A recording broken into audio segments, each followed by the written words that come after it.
All right, welcome back to New Entry Wrestling Podcast. I am your host, Ernan. And if pineapple does go on pizza, please hit that like and subscribe, And Jose, please. Is that why you haven't subscribed, Jose? No, what are you talking about? I love pineapple on pizza. Oh, why haven't you subscribed then? I Anyways, follow Cody.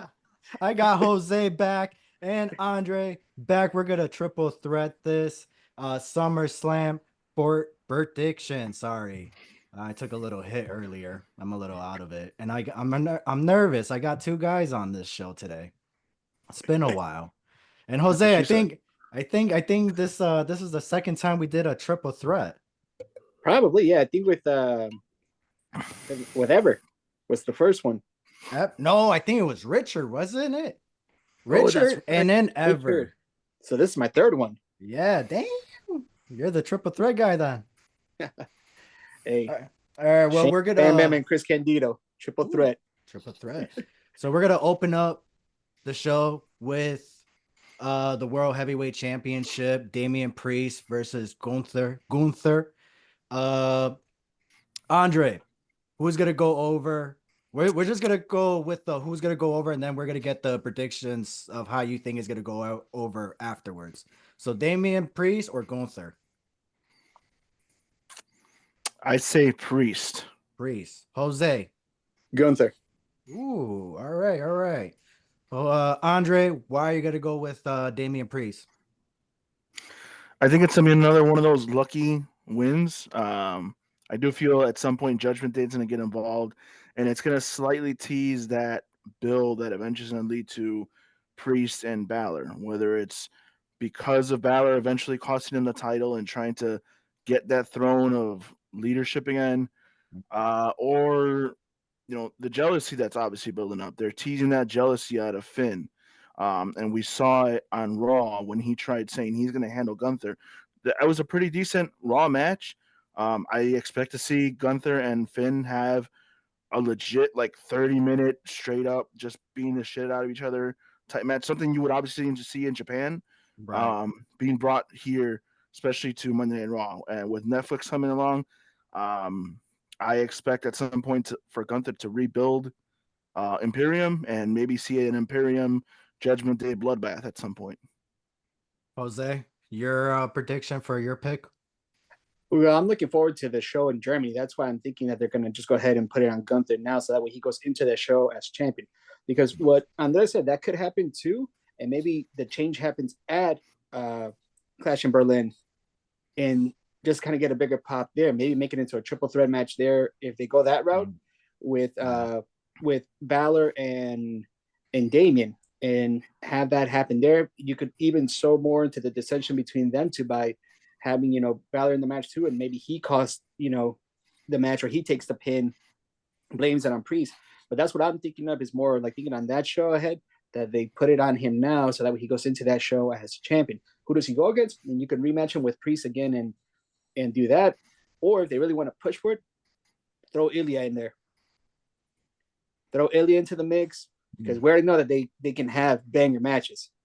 And the ones that they had for the NXT UK title was freaking, at that point, Gunther was even bigger back then. So he wasn't even, how he is now, like in sick shape. So now that Right. they're both, both phenomenal shape and can freaking go, 30 minutes easily, you can have a banger like that there for that show specifically, and still have Priest and Balor start doing their thing. But I do like that idea that Andrea said too, about him reforming Imperium, because with Survivor Series getting announced today, um, it's going to be in Vancouver.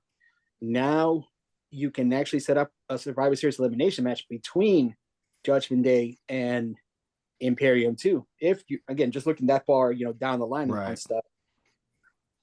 I like Feels that. like Gunther need a stable. It shows that they're not only leaders within their group, but they need to have that support to say, uh, these guys follow me. I don't follow them. And I Kind also of like don't a need them at the same time. Christian Cage role, where it's like I'm not a leader, I'm a father to these people. Yeah, Where it's like that's why they're following me. It's because I'm the world champion. I'm I the mean, longest you could IC use that, right? title. Yeah. Look at the times that he would discipline the Giovanni? guys Oh, from Imperium whenever they fucked up. He chest slapped them the same way your dad would hit you with the belt for not doing your job. yeah. That was a Yeah. dad ass whooping right there. Yeah. Hell yeah. And where are they now? Well, I Kaiser's out injured. Giovanni, though, I don't know why he hasn't popped back on TV yet. I think he's Because I gonna be think he got doing drafted either to live. SmackDown. I think he's gonna be drafted. I think he got drafted to SmackDown. I think he's gonna be doing a lot of live shows and just jobbing for a while until they Yeah. figure something out for him. So that so kind of brings. I was gonna no, say, that kind go of brings the ahead. Go question too, ahead. though. If he reforms Imperium or a new stable, kind of like that, who goes into it? Because the whole thing about Imperium is like they were all European, guys. So who would be the next ones to go in there? Does he bring Kaiser back into the fold, and then who else can join them at that point? That's like of European descent or anything like that. Can you imagine if this is just a one-time match? We're doing all this thinking like Imperium is gonna come back, Judgment Day feud, and it's just like, oh, it's just a one-time match. Because who's to say this was the original match, you know? Because it wasn't Drew what's it called? Damian Priest supposed to drop the belt. I feel like he was supposed to drop the belt sooner than later. I A don't lot of know people how thought, true that is. a lot of people were wanting it to happen at Clash of the Castle because of Drew, because that's Oh, that's right. That's right. That's hometown homeboy and everything like that on there. But it's like they knew what they were doing by building the heat, putting more heat on the Punk match by having Punk go out there and do what he did. Because now this match, you know, it's probably not the main event, but it's the main no, event for SummerSlam. It's Cody You know, Rhodes versus Solo is the I main know event. it might go last. Yeah. Like Cody and Solo might go last. They might be physical main event, but like out of the show, that's the main event. Punk and Drew, because that's what has the most heat. It's got the most energy to it, and it's gonna have people just flipping their shit. Wait, the CM It's it, Punk and it, Drew? Mm-hmm. Yeah. it's Rock Hogan WrestleMania 18. It's the Doesn't matter what the show headline. It's closes. the headline. It doesn't matter what Yeah. closes the show. This has the most attention at it right now. Yeah, Yep. it's the Exactly. headline. So no, that's cool. But I think it's just weird with this match. The only thing that I feel like with the World Heavyweight title, I think it's just weird because Triple H. Well, let's talk about the next match. The WWE Championship. Cody Rhodes versus Solo. I feel like if that's gonna be the main event. So we just talked about the headliner, which is Punk and Drew. The closer, the main event of that's closing out the show is Solo versus Cody Rhodes. So why didn't just Solo win King of the Ring? And then why did Triple H just go ahead and say, oh, whoever wins King of the Ring is going to go ahead and main event SummerSlam and face whatever title that brand is, which is the World Heavyweight title. And they're not even going to close out the show. I think that was a gift for Gunther for dropping the IC title, one, and two, so that it gave him time off to spend with his newborn baby, and give him that time that he didn't need to compete. He already won the King of the Ring. He already had the guaranteed title shot. So he really didn't need to be on the show. All he had to do was the same thing Paul Heyman did after WrestleMania 30. He didn't have to be there. But the more he kept announcing, I'm the King of the Ring winner. I'm going to challenge for the World Championship. That's all he had to do. He just had to promote himself. He didn't have to wrestle. He didn't have to take any bumps. And he did some spots. All those video packages could have been pre-taped. Yeah, cut video packages, cut promos. That's it, and just build it up. And which, like I said, his promo work has gotten better because these last couple outings that he had with Priest, and even the video package that they had on Monday. I can't remember if it was just Monday or the one before that. He was just fucking cutting it up on that one. He knows how to play that asshole role to a T. And the funny thing is, he's probably one of the nicest guys backstage, and he just knows how to play a heel. Exactly. That's the locker that room. tends to be the thing. That tends to be the thing you hear on podcasts, that the biggest douchebags on screen are actually the nicest people backstage. I mean, look at freaking JBL on Twitter. Like, look at JBL on Twitter or X. Like, he's probably had the 2024 baby face turn of social media on that platform because of how well of a heel he played in the 2000s, that people would legit thought he was just this asshole. I would compare his heat, flipping the script. JBL's heat at 2004. I would compare it to Jeff Jarrett's 05 and 06 heat in TNA.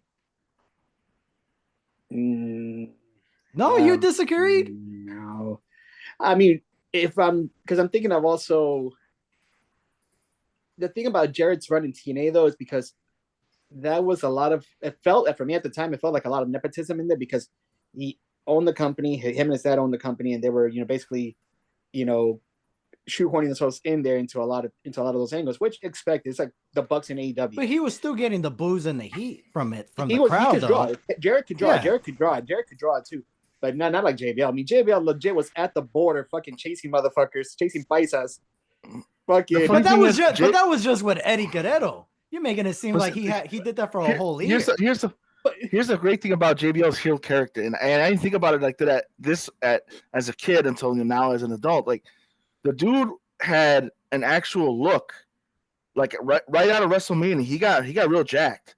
Yeah. Mm-hmm. To build him as a physically capable of taking down Eddie, but also being a world champion. So yeah, he did put on the way he did, like just stop working out and just stop really taking care of himself for a while afterwards. But he had that look, and then he was being the cowardly heel with that physique. Yep. If you listen to the recent podcast that Taker had regarding JBL, it's like, you're not supposed to be this cowardly. You're supposed to have you're almost 7 feet tall, and you're running away scared from Eddie Guerrero. From Eddie who's like 5'10", like Eddie that's 5'10", and I mean Eddie was jacked too, but he was still. He's still 5'10". almost a foot difference. Right. I at the time, like what Andre said, like you didn't really understand it as a kid, and then once you get older, you're just like, yeah, it makes sense for JBL to beat Eddie Guerrero. Eddie Guerrero should never beat JBL, but I always thought that we were always going to get one of those. Maybe we could have at WrestleMania 25, but I always thought that was the only thing that was missing from that rivalry. We never got that final chapter of that feud. Yeah. That's just me personally, because Eddie Guerrero never really got his redemption from that. Because remember, after that feud with Eddie, he had to go focus on Kurt Angle. And then after that, I think what happened after Kurt Angle? I think after that, he was just in the mid-card picture. Mid-card, bumping a couple times with Ray back and forth. Oh, yeah, and that's when he started teaming up with Rey Mysterio towards like late 04, I believe. I think Tajiri was 04, I think, too, when he tag teamed with Tajiri, and then he turned on him. And that was 03. That was 03? Okay. Yeah. 03. Well, remember, there was a supposed plan, allegedly, that they were going to, because Dave needed all that time off due to all the injuries he had, they were going to take the belt off of him for the next few months and put it on Eddie for a while so that they could build the world title match around HBK and Eddie at WrestleMania 22 in Chicago. I remember that. Losing Eddie changed all that. And we don't know how much longer. Dude, it changed a lot. We never know how much longer that second world title reign. We don't know how much longer that would have been. Right. Maybe they would have let Eddie have a better run with than the first time, because Eddie had a lot to compete with that first time around. You had John Cena, who was getting more over with the U.S. title. Jericho was getting over again, so they had to put the IC title on him. You had Edge to compete with, who was getting more heat than they were expecting. Benoit was starting to get stale, and you didn't really have much more for Eddie to compete with other than JBL at the time. There weren't enough guys besides maybe Booker T, and maybe that's the direction they could have gone with instead of JBL, but it still would have rendered you like, what do you do next? Kurt's injured. John Cena's too green to be the world champion yet, and the only other option is Booker T. You lost a lot of people after Brock left. A lot of people ended up leaving the company or were injured at the time, so he was pretty limited on what he could really do beyond that one SmackDown tournament for the title, and then rivalries afterwards. Yeah. At that time, when Brock Lesnar and Goldberg left, I feel like that would have been a perfect time that Scott Steiner would have showed up, like those WCW guys that Vince reached out to early. I felt like those at that year would have been a great time to call those people, because I feel like it would have been like 2 years of like, all right, let me go back, or let's work something out. But I don't even think, even at that time, but I'm not saying Scott it had to be Scott Steiner, but I'm just saying, you know how after their AOL contract expired, they went straight to WWE, you know? But if they Yeah. didn't do all that, I felt like that's when you could have brought those kind of guys in. Well, actually, now that you're saying it like that, the other Scott that I think would have paired well with Eddie and would have had a great program would have been Scott Hall. At that time, though, at that Well, year, at that time, given Scott's problems, given Scott's issues, but like work rate wise, mm, they could have had a really good run in it. And everyone's always said it back in the nights. Scott Hall as Razor should have had a world championship run at one point during that time there. He should have had a WCW championship run when he was there too, but because of his issues, that derailed all that stuff. But if Then he it would makes have you been wonder. clean, if he would have been clean and came back when him and Nash came back, and then Eddie was still around, and Eddie was the champion, I think those two guys could have made something real good. And knowing Vince, he would have really focused on how both of them had the drug addictions as their storyline. Mm-hmm. You have that tie right there, that little tie right there. damn, Razor Ramon. So like Razor Ramon versus Eddie Guerrero or Scott No, Hall? Scott Hall. Scott Hall versus Scott Eddie Hall. Guerrero. Scott Damn. Hall versus Eddie Guerrero. Yeah, well, Because that for makes it more real. If you're using the real names, they're shoot names, or that makes it more real. That gives that, especially with like Andre said, with the history of the drug addictions and all that just makes it feel more real. Because what was Eddie's promo leading up to him beating Brock when he I'm an said, addict. "Yeah, I'm an addict." Matic, Dude, yeah. that shit still gives me fucking chills right now. Fucking just even thinking about that shit. Professional wrestling is an addict as well. So So imagine that kind of interchange between both of them like that. You could even made them both not let the crowd decide who's the heel, who's the face in that matchup because they both have a story that you can sympathize to. I like that. And then But but hold on, because I'm trying to think back. Now, what you're saying for WrestleMania 40, no, WrestleMania 22, right? Like if we're replacing Shawn Michaels with Eddie Guerrero versus instead of Shawn Michaels, we're doing Scott Hall. Or are you well, yeah, talking because about later on?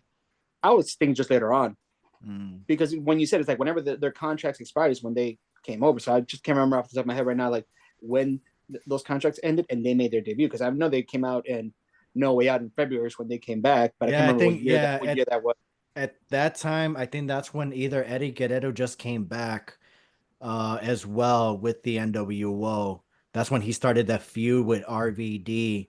And so Eddie Guerrero was just basically still in that mid card. I think he had American one, he was still in that mid card, but he had the opportunity to face The Rock, on the Monday Night Raw. And that was a hell of a match. I don't know if you guys remember Mm-hmm. that match. That Yep. match was crazy. And it's so when you look back at it as a kid, you're thinking like they wrestled for like 30 minutes. It was like 10 minutes. Yeah. And when you look back, it was so simple stuff where it's just like I was watching one of the TikTok watching what was I watching? The Undertaker versus Bret Hart SummerSlam 97 because I feel like what I see is Drew McIntyre, CM I was Punk, about to say. and I was Seth about freaking to say. Rollins. So We're I'm about to get a like, repeat. we're gonna get a repeat. And that's what I saw. So I'm like, let me watch the match. And So who's gonna spit in Seth's face? CM See, Punk. that's the one part. That's the one part I'm trying to figure out who's going to play which role in it. Because the way that angle worked out is because when that happened, that's how you guys set up with Shawn versus Taker at Hell in a Cell, which was at Bad Blood, which is the paper they're bringing back. So you already know they're going to do a Hell in a Cell match at that show to commemorate that. Obviously, it's got to be Punk versus Drew to blow off the feud there. Right. But who does? I told her on on Messenger. I told her on Messenger. I said I don't think it's going to be that. I think it's going to be Taker versus Kane with Austin as the referee. That Seth's going to screw both of them, and then say, "Oh, they're both out. They didn't get up to a 10 count. Fuck them both." See, And then walks out. I like that, but if that there can was a happen too. title though, if there was a title involved. This one doesn't need a title though. This, like I said, But that's no, what we I'm were saying earlier. for that ending, Oh, okay. where Seth screws both of them, I feel like that should have a title involved because then they're gonna be like, well, then who's the champion? Now, see, that Yeah. would have been a perfect scenario for a Money in the Bank guy. That he says fuck them both, and then the Money in the Bank guy comes and cashes in, and he lets them cash in. Well, the guy who that's Drew. So it would have worked, you know. So that would work. That's what I'm saying. Like I like that ending, but there's no title involved. You know, if there was a title, that would have been perfect. You know, Oh, you and could then bring the. and then the cash in would have worked too. But then Drew McIntyre was the cash in, and he failed on that. No, if Yeah. you want, you could throw that 24/7 belt in there if you want. Can you find It's it? a it's in a Yeah, trash can where's somewhere. yeah, it's in trash can somewhere. It's been revived so many times. Nah. No, but to the point that you had brought up earlier about why Cody and Solo, you know, why is that one being the main event? Uh, my thought on this is when Roman comes back. They're gonna play that angle of Heyman and Roman coming back at the end of the show, at the end of that match. Yeah, I can see that Because happening. now you're gonna set up also for the Bloodline Civil War at War Games. Which is That's in a long Canada. time. Oh yeah, it's in Mm-hmm. Canada. It's in Canada. Hikuleo's make is already signed, so it's a matter of time when he shows up, and we'll see what side he falls into with either the new bloodline or the OG ones. But I think this is So going to be the start of that. This will be the start of Heyman, Roman coming back at the end of the match to start establishing that. Now, where does that play with Jay and Jimmy, or maybe Jimmy comes back? At the end to screw Solo to start again. Everything I think that plan goes into motion on that match. Whichever one of those guys comes back. I feel like what's it called? I always thought what was gonna be the ending for the match. This is how I see it. Solo looks like he's gonna finish off Cody, but Paul Heyman comes out, and then he turns around, and then we're all expecting Roman's gonna show up, but not.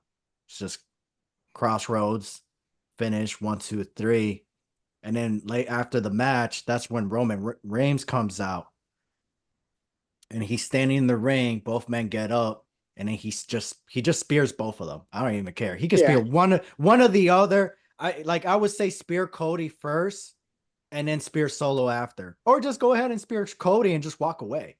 No, I mean he'll probably hit both. Yeah. Both of them. He'll attack both of them because he's got no love for Cody. So you can't put that into the other like, oh, he's siding with Cody. No, no. That storyline is going to be Solo Roman, and it's going to be OG Bloodline, new Bloodline. So I had the Anthony on the show, and I asked when Roman comes back, who's to like? You really think that Roman's gonna side with Solo? Um, now or sorry, what was the question? Do you think he's gonna turn on Solo because of the Tribal Chief, or because he attacked Paul Heyman? I would say probably Heyman because if you look at it story wise and continuity wise, he had already anointed that Solo was going to be the next in line. Right. So him taking over as the tribal chief, he can't be too upset over that one. Putting hands on Paul, That's a that's different more story. personal. That's Yeah. more personal. So that's why I'm saying that's why I feel like that's why he should spear Cody and then spear Solo. But on SmackDown, that following SmackDown, why did you spear me? Oh, that's because of Paul Heyman. Don't Yeah.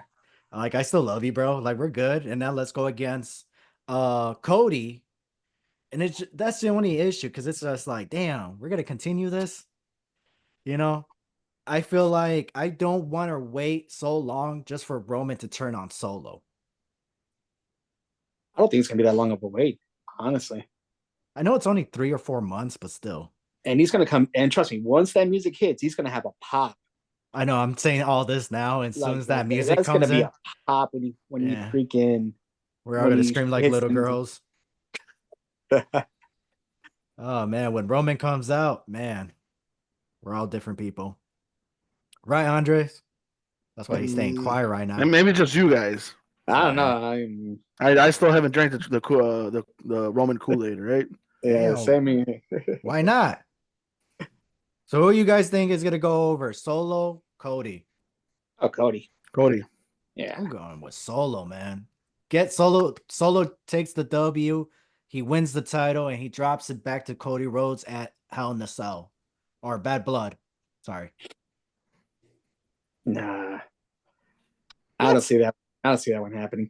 A year ago, maybe because a year ago, Solo had more heat on him. Not and he even. and a lot of people wanted him to be in that spot. But now you got Jacob. Jacob now is the one that everyone's like, nah, this is the dude that's gonna be. He might not be the one to beat Cody for the title, but eventually the belt will be on Jacob before it's on Solo. You think Jacob is gonna turn on Solo? A lot of rumors saying that he is just there to keep an eye. Maybe, possibly. What do you think, Andre? I think what you're gonna see in the bloodline overall, the NOI, is the vanity that everybody wants to be the tribal chief, and then I think that eventually it's gonna that's come. just that's just Solo Eventually, and Jimmy. it's gonna get to the point where the real tribal chief, the great one, The High is Chief. going to remind everybody where their place is in the bloodline. Ooh, you know what? I didn't even think about that. Do you think The Rock is going to be joining the War Games? Remember who the leader was of the whole thing? High Chief Peter Maivia. Mm-hmm. So he's going to assert that seniority on them at some point. He's going to have them have their little high school bickering, and then out of nowhere, that's where you hear the final boss entrance, and he's going to remind everybody, and then that'll build up the Roman trying to take down Big Brother. Yep. How do you so what so I feel like we're gonna get like a 2001 invasion. So I feel like it's just like, how do you think that's gonna work out? I feel like somehow it's gonna be something similar to like Kurt Angle when he joined the Alliance and then he turned on within, like you know how he Like joined Source. a sleeper agent. Yeah. Do you feel like that would be I mean, I feel like Roman's the obvious choice, but I feel like it could be what's it called, Jacob. That's why I felt like I mentioned him earlier. I feel like Yeah. he's the one. Roman is the corporate guy. They already said it on Netflix. They already said it on the other shows that wherever they open up on Raw, they want Roman to be there. Mm-hmm. So he's going to be their guy until they feel that somebody else, along with Cody, is a big enough draw to be the next babyface. With that kind Um, of new contract, has it been announced if it's like a full-time contract? Because with that kind of money, you would think, like you said, Netflix wants him on Raw. Is he okay? Is that every week? Is he gonna wrestle every week, or just has to show up every week? what's the thing about Netflix is they might not have to necessarily be live. It could be like what TNA did back in the mid 2000s, where they pre-record a majority of the shows months in advance, and they only do the pay-per-views live. Yeah. Oh snap! I didn't really think about that. They could just go That's ahead and do tours. that's what Kurt said on one of his recent podcasts. That what they did in TNA during that time was they recorded weeks within 1 week, and as soon as they got to that pay-per-view, that's the only time they were actually live. So Yeah, that would because give him more time to spend home. That's what gave him his time to recover, and yeah, unfortunately gave him extra time to be building up his addiction even worse. Yeah. 'cause, Popping more pills. I mean, he was having those classic matches, you know, but that sucked though. But yeah, no, that's how it used to be. It used to be pre-tape. Their schedule used to change a lot, so they had different times where this is how they used to do it. So Sunday, Monday, taped, and obviously in the Impact Zone in Orlando. That Monday's taping would air that following Thursday. That Thursday, Tuesday would be the following Thursday, and then they would do on those weekends. They would try to have live events. And then it repeats again. Then the following Monday, Tuesday tapings, and then it leads to the pay per view where they're live. In the summertime, not all the time. I don't think it was in the summertime. I think it was more in the wintertime that they Yeah, would because you do 4 days taping, Monday through Wednesday or Thursdays. Sometimes they'll do tapings in the afternoon and then at night again. well, because remember Impact was in Florida, so it was not that Yeah, far from Disney World, and they were trying to avoid that tourist jam. right. So they would do, and obviously they had the best deals at the time when you do package deals. So that's why they would do 4-day tapings. Sometimes they would do it on the weekends, Friday through Sundays on the tapings. So I think because since they were inside with Universal Studios or work with Universal Studios, I think they gave them a list of the best times for you guys to basically be here. And that's how they run it. Because the majority of the times it was tape. Because I like that system where it was 2 days back to back tape. Sometimes it was 3 days. It would be Sunday the pay per view, Monday taping, and then Tuesday taping. And that's what I went. That's what I did for Sacrifice. So like that's what I love about TNA wrestling because that's why people need to like go to them because you get better deals. You have better chances to go. I know what you guys see on television is not the best, but when you're there live for a TNA show, it's amazing. It's a great time. They ever come to Texas? They did a long time ago. Okay, I'm saying now recently, like then within the next 4 months they come here, I'll definitely go. Yeah, I went. You should. What were we talking about? Where are we at now? All right, so we left off on we've already covered Priest and Seth. We covered Cody and Solo. We kind of already covered Punk and Drew. Who are you guys going over then for that match? I say it's kind of what I said. I say it's in the end of It's a no fuck count. finish. Yeah. Seth's just gonna fuck them over both. Yeah. Okay. If you had to pick a final, like Seth is gonna call it in the middle, who is gonna get the 3 count? Punk. Interesting. Drew already got a win. Drew already got his win by winning the Money in the Bank, even though he had a failed cash in. He's had a few wins between now and then. Punk needs a win. He's been back for how long? He needs a win right to start off on first. Yeah. Before he starts taking the loss. Yeah, because if they're gonna do this, if they run this whole thing until Hell in a Cell at Bad Blood, then that means Punk will win the first one, Drew wins the second one, third one is the blow off, which I would say Punk wins that one just for the continuity of face and heel. See, for me, I agree. I think personally, Punk should win this one, but the Hell in the Cell, if it does happen, that's the one that I feel like Drew McIntyre should get the W. Because if I hope Edgar's not watching this while he's drinking, man, because he's gonna be saying all the F words after mother. he had the opportunity to be on the show. Psych, I lied. I never invited him. Snap. Oh, he's always so mean, man. No, he's not. I'm playing. That's Angel. He's got Punk derangement syndrome. Right? Oh my god.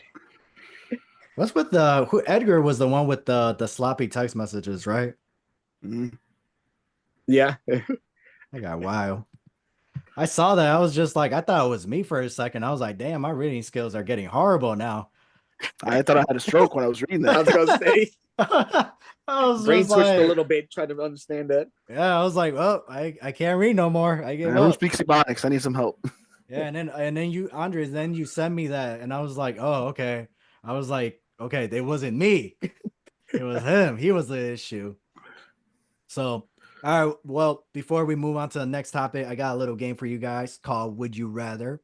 So, would you rather take a spear from Braun Breaker or receive a chop from Gunther? Ron. Damn. Jose, you said chop? Chop.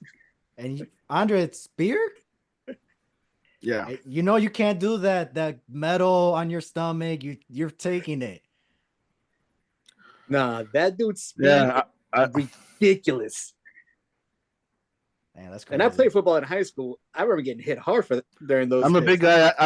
I can take it. That chop. I won't have a chest anymore. You're bigger than yeah. You know what? That spear better. Yeah. That spear you'll be able to take it. With me and Jose, no, we're gonna. We're not getting up. See, and here's the thing. I'm short as fuck. I'm short as fuck. He's not hitting me like in my stomach. That fuck is hitting me all upper body. He's either clapping me in the chest or fucking right in the neck. I'm 5'5". That dude's like what, 6 something?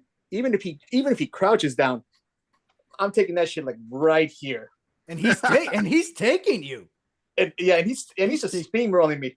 Yeah, I'm taking that shit right here. No, hell no. You're rolling with it too. Have you seen how Eric Young used to take his spear? Mm-hmm. He'll go inside out. That's how you're gonna take it, by force. By force, not willingly. Yeah, Andre's just gonna take it like a champ. I know that. It's gonna hurt him, but he's gonna take it like a champ. Yeah, no, I don't want to have Kofi's chest afterwards. I've been chopped plenty of times, and I can handle a chop. I feel no. It's gonna be extremely painful. Don't get me wrong, but yeah, it's gonna suck. But I'll take that. It's gonna suck, but I know the pain's gonna go away, and plus, I'm gonna have the scar as like an honor. You know, you're gonna have the a badge of honor, right? And I got somewhat of a chest. I got some. Are you gonna tap the outline or what? I can pad it. Yeah. Be like right here. I just don't want him to hit my nipple though. He got no choice. Have you seen his fucking paw? Damn, that's the only. He's got a long ass. See, that's my issue because I'm very sensitive. He's gonna hit it. He's gonna hit it. Damn, I'm just like Batista, man. I got sensitive nipples, bro. I got sensitive nipples, bro. I can't take. You know what? I may have to take the spear now. Oh damn! I didn't. You're taller than me, so you could take it. You're taller than me. You could take it. I took it. It's just because here's the thing: a chop isn't bad if you get hit in the right spot. But there's some people that just go, they don't care. And sometimes even if you do it like, oh, I got you, sometimes you mess up and it hurts. It's so painful. But here's the thing, like I said, with somebody like him, that giant hand of his doesn't matter where it is, it's just gonna hit everything. And when you take it from the front or the back, that's what she said. Hey, giggity. Front or back, a chop from Gunther. Oh, it's easier for me to take a shot and like get hit in the back. Pause. I'll take that shot in the back from Gunther anytime. Throw in Roman too. Hey yo. Whoa. Now, because I was gonna say, like, judging like wrestlers' hands out of all the ones that I met, the one person I definitely would not take a chop from would be Mark Henry. Because I remember meeting him one time. Dude, that motherfucker's hand is literally a fucking cast iron pan. Like he shook my hand and just covered everything, like from my fingers to like my wrist. I was like, what the fuck? Damn. What about Khali? Khali? Nah. Honestly, I'll be disappointed. Like I wouldn't even want to receive a chop from Great Khali. Do the chop to the head. Yeah, the chop to the head. I'll take that. I would take that. Like I wouldn't even like. I'll take that. Yeah. Same thing with what's it called? Like Mark Henry. I like you better give me a world's strongest slam. No, but like that dude's fucking paw. Like I said, if I were to get a chop from that dude, fuck that. How about Big Show's chop? Where he tells everybody to shut up so you can hear how loud it hits you. Hey, that's just bad. He's got a fucking mitt of a hand too, so that's just as fucking bad. Yeah, like Big Show doesn't even chop. He just goes boom, just puts his hand on you. After he destroyed Kofi's chest, yeah, he doesn't do it as hard. Oh yeah, that's how it kind of like changed a little bit. Yeah, I got that indent in there in his sternum. I got another. Would you rather? This one's more like a one-on-one match, so bear with me on this one. Would you rather go one-on-one with The Undertaker in a casket match or go one-on-one with John Cena in a last man standing match? Yeah. And you can make this up. Like you can make it like, what would make you want to choose this? Like you could do like a fantasy booking where it's like, I would go with John Cena if this is the story or feud or if it was blah, blah, blah. Same thing with The Undertaker. Unless it's a simple, obvious choice that you're going to go with The Undertaker. I can't do The Undertaker because I'm claustrophobic and I'm going to lose. So I'm going to go with John Cena on the last man standing match. Plus, my favorite matches of Cena's is all last man standing. I'll take the Taker match.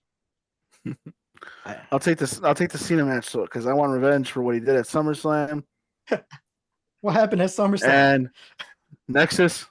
Oh, and I'd want to do to him everything he did and to everybody else on Last Man Standing.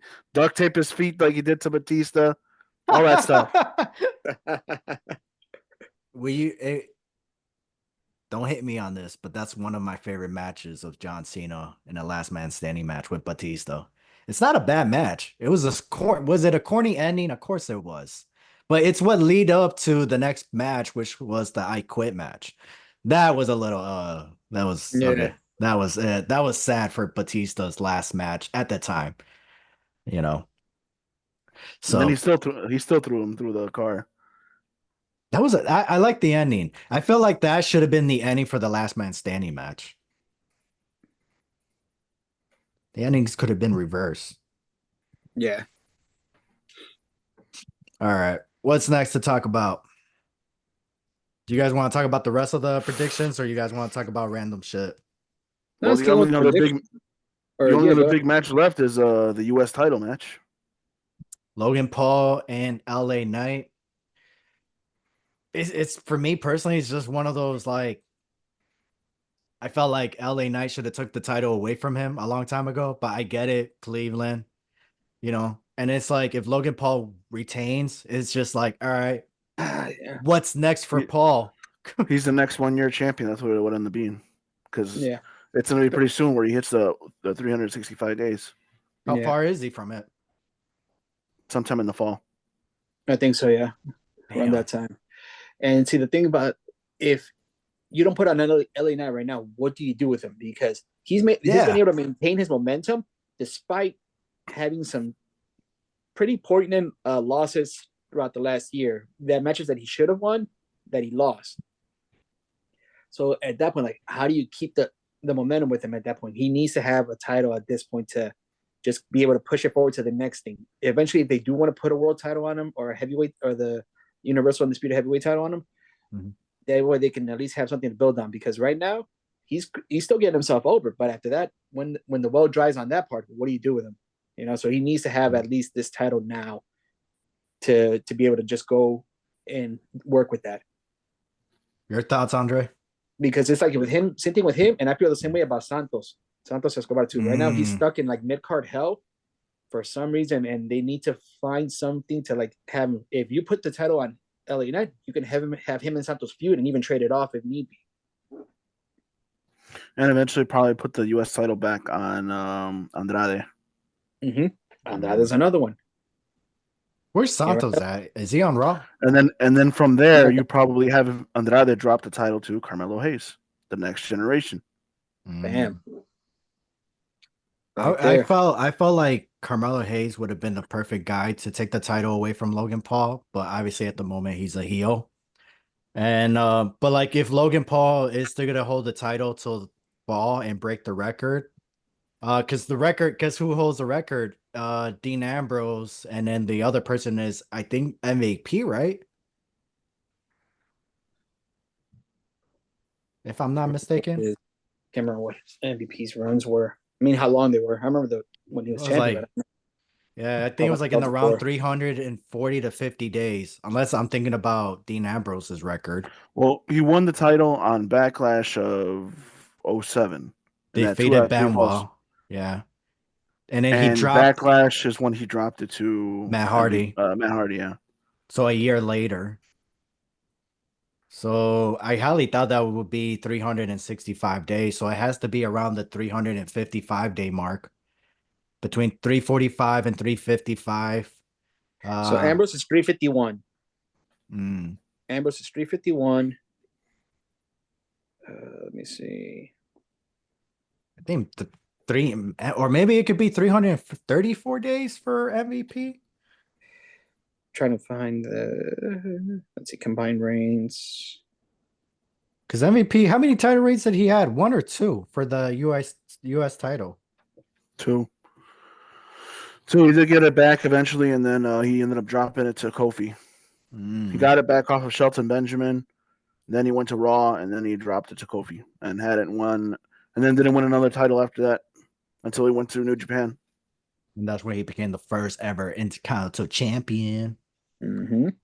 Whatever happened to that title? Is this still like a big deal over there?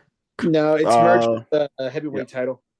Oh yeah, that's right. Damn, that's crazy. I forgot about and they created that stupid ass big triangle belt. The Yugi the Mewtwo face. That's how it looked like. Looks like the Mewtwo face or Mew face to me. And then in its place, they had the United States title, which ironically Ambrose held as well. Oh yeah. He held Uh, that one as well too. but I was gonna Uh, say something about Logan Paul, man. It threw me off. But something. Oh, I think what you said earlier, like LA Knight, the matches that he should have won, um, he lost. And yeah, it was like he defeated AJ Styles at WrestleMania was like a big deal, right? After that, AJ Styles is the one who became defeated LA Knight to be number one contender to go and face Cody Rhodes back to back matches, mhm. while LA Knight was like like he wasn't doing anything. Yeah, He had some matches here and there, but it was just like, how is the exactly. guy who won WrestleMania on the sidelines? AJ Styles is in the main event. Exactly. I never, no disrespect to AJ Styles. It was just like, shouldn't AJ Styles win at WrestleMania then? I just feel like, I don't know. I never really understood that. I never really get, they did that before. I think this is not the first time they did this with AJ Styles. AJ Styles came, when he make that year 2016, when he faced Chris Jericho at WrestleMania 32, the next Monday night on Raw, he was in the Fatal 4-Way for a number one contender match, defeated Chris Jericho to win that number one contender to go on and face Roman Reigns. Yeah, at Backlash that year and Yeah. the pay per view after that was Where Money in the I'm not Bank. saying Chris Jericho should have won. No, it was Payback. Payback. There you go. It was Payback. Payback and then Extreme Rules after that. And then I think that's when did the OC, I think, no, Payback is when the Good Brothers made their debut. Payback, I believe. And yeah, I just like it's just one of those things where I like, again, no disrespect to AJ. It was just like, how does that make sense? At least have the LA Knight could have at least done something, and that's when LA Knight should have been the United States champion. Mm-hmm. But instead, they waited all this time. Yeah, LA Knight's still hot, but it was just like, and then what if he loses? And then it's like, okay, then what you just said, what's next for LA Knight? There's nobody next unless he is the champion, because now people are going after LA Knight. Yeah. And unless they do like some kind of draft swap out and a trade and send him to Raw They did to that already. to go and then after Braun wins the Intercontinental, have him feud with Braun for the Intercontinental because that's gonna be like the only other thing they could probably do with him. And what makes you think about this too is like this is almost similar to like what happened with Nakamura when he won the Rumble, lost at WrestleMania, but then after that, even though he was still popular, he was still getting reactions, he was still getting pops. He just meandered down the fucking line, and eventually now it's like he's just there. Do you guys think that they should have another secondary, like, I don't know, like, some, not like the 24/7 title, but like something like that, like just so low on the card just to build, like, to see if this person is even worth being a champion in the future? I know they brought that speed title, but that's more for Twitter and all that. But Yeah, I feel that like something like the hardcore or the light heavyweight, the European title, I feel like something like that should be added to the mix, just so guys like LA Knight, where it's like, oh, LA Knight is gonna win the United States title, the big mid card title at SummerSlam. But we have to build him up. So let's just give him this title that nobody really cares. But yeah, it's a just to, tertiary title. yeah, it's just to let people know, like, to build this guy up, to make him like a serious threat or something. I don't know, to be Well, championship material. you're gonna need to because when Raw goes to Netflix, SmackDown is Raw is supposed to go back to 2 hours, and SmackDown is supposed to gain the third hour. Yeah. And Going to as long as USA. LA Knight is on SmackDown, you're gonna need another championship on that show, um, especially if not the World Championship might not always be there. Not necessarily because of Cody, but um, they're gonna be doing what they're doing now. They're gonna be having shows where they're gonna want the world champion showing up to these events, Japan, Germany, wherever internationally. And in the meantime, you need the mid card guys to carry the show, like they did, like they're doing with the go home shows before pay per views. If they're not going to be on the pay per view card, make them the main event of the SmackDown before or the Raw before. You need more of that exposure, and I To be agree what honest, you just said. Build up. If your mid card are not gonna be in the premium live event, build them up for the show before. Especially like they're gonna be in Cleveland, right? For Friday and Saturday. Um, then Friday build up. That's your second pay-per-view. Build up a good main event for your mid card, especially since they're not going to be. So, like, say for the United States title isn't going to be, or the tag team titles, they're not even on SmackDown. So that could be the main event for SmackDown's show or the following show. That's what TNA used to do, where whoever wasn't on this pay per view on the next taping, we're either the next taping or 2 weeks from now, we're building up whoever couldn't be on the show. We're having a television special, kind of like what AEW does, where the battle of the Battle of the belts Belts. and all that stuff. They have like these fan like gimmick matches, um, events for the just to build up the next show. Yeah. You know, it's not just a regular show. It's like a free pay per view, a free pay per view show, whatever. Right. And I I think if you no, introduce go a ahead. title, I'm trying to think like which titles that they have not used yet that they could bring in that could work. Uh, they could reestablish the TV title because if you think about it, you're going to do it for one show, you have to do it for the other one too. Did You know, they you're going ever to have had a to go on, television show, a television title? not in WWE. I don't think in WWE, but they could reestablish the TV title. Like you mentioned, the European title could come back, or if anything, I would say an open weight, like how New Japan has the never open weight championship, Mm. which can be defended across. Let's put it this way: if they were to establish an open weight title, that title can jump from show to show. They can be Mm. that in between. Whoever that champion is can work either show, and for those shows like that, like I said, well, if you already have the Intercontinental title, the United States title, the World title, the WWE title already on the pay per view, you can have this third title be like you said, to build up the show before the show, be the main event for that one, and hold that show down. Andres, what title would you the, bring back? the other title I would consider bringing back, just give it a better design, the Cruiserweight Championship. You have more than enough guys on both shows that fit that weight description. Maybe even adjust a little bit. Maybe not. Maybe it doesn't necessarily have to be cruiser. Maybe make it the lightweight or the welterweight, just to give it that you're trying to give it that sports entertainment vibe. You're trying to give it that it's Mm-hmm. almost a sport, but Middleweight it's not. like And like you're acknowledging that these guys are not actual heavyweights. They're not that main event guy, but they're also still important to the show. Yeah, I mean, yeah, you know who else has a middle weight title? UFC. MLW. Well, no, I was thinking MLW. MLW has a middleweight title. Oh, I was thinking about UFC because they work with them. Yeah, but yeah, I mean, like I said, like I'm just said, you could establish it as a weight class instead of like a welterweight or make it a middleweight title.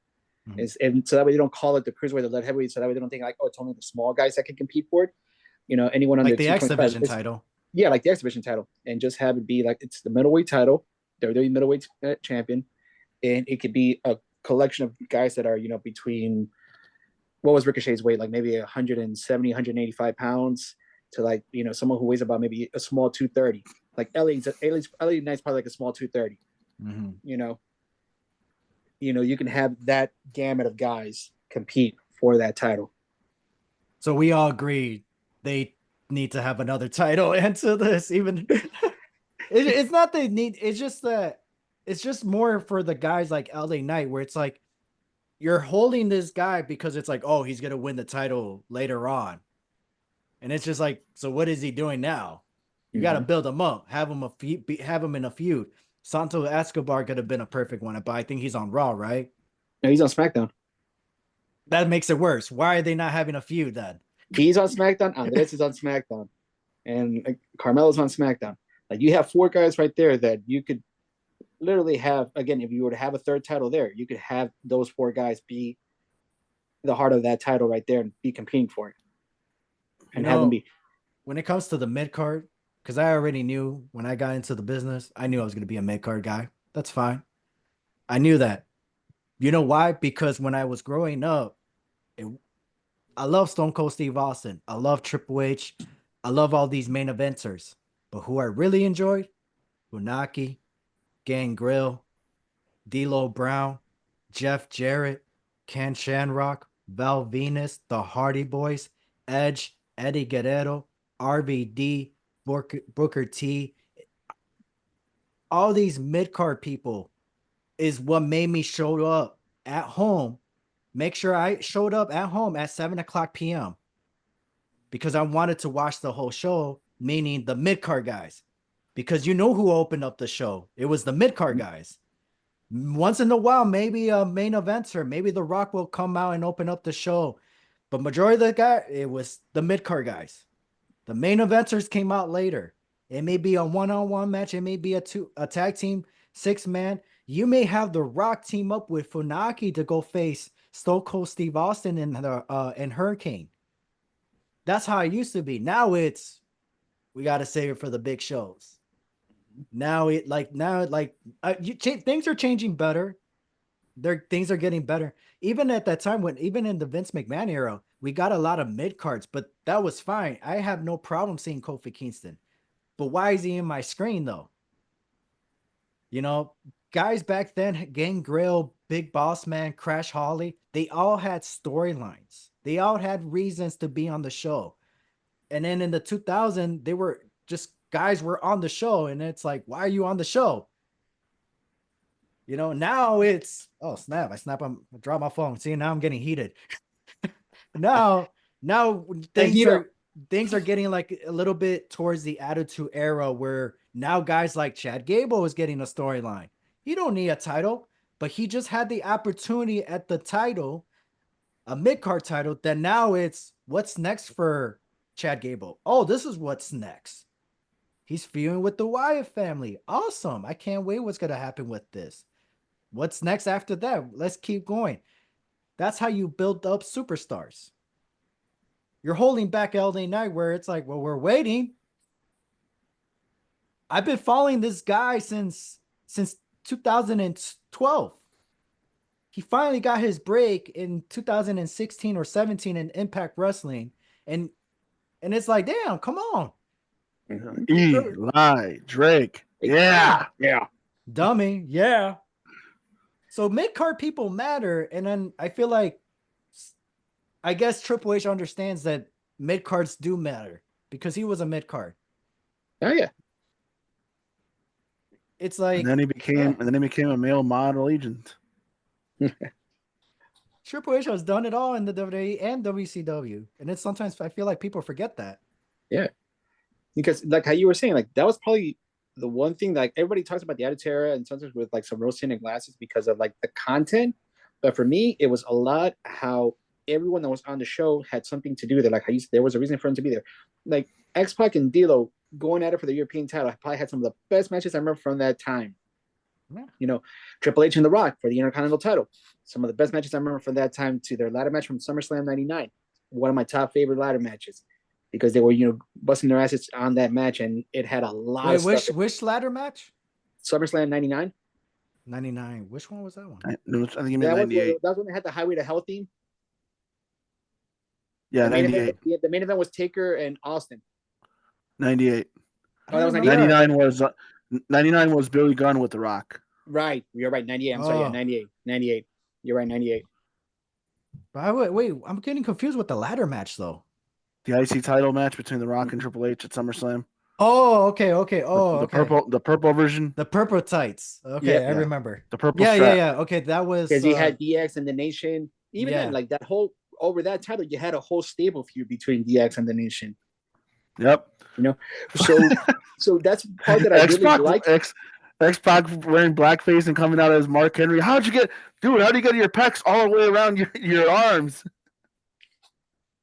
Yeah. And it's funny how Triple H is getting heat right now about that. Not about that, but What you mean when he wore Samoan face? Yeah. Yeah. Different times. He brought that foam ass title, pretended it was the IC title.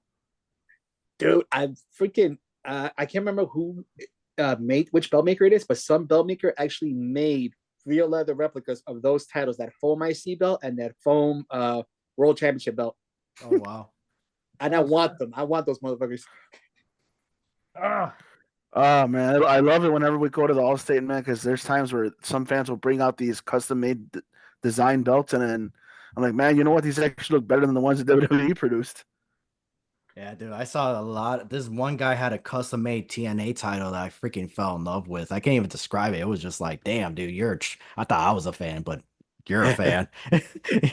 You went, I don't even know how, I didn't even ask. I was just like, damn. I was like, damn, like nice ass belt, bro. I should have took a photo of it or something. I just kept walking, man.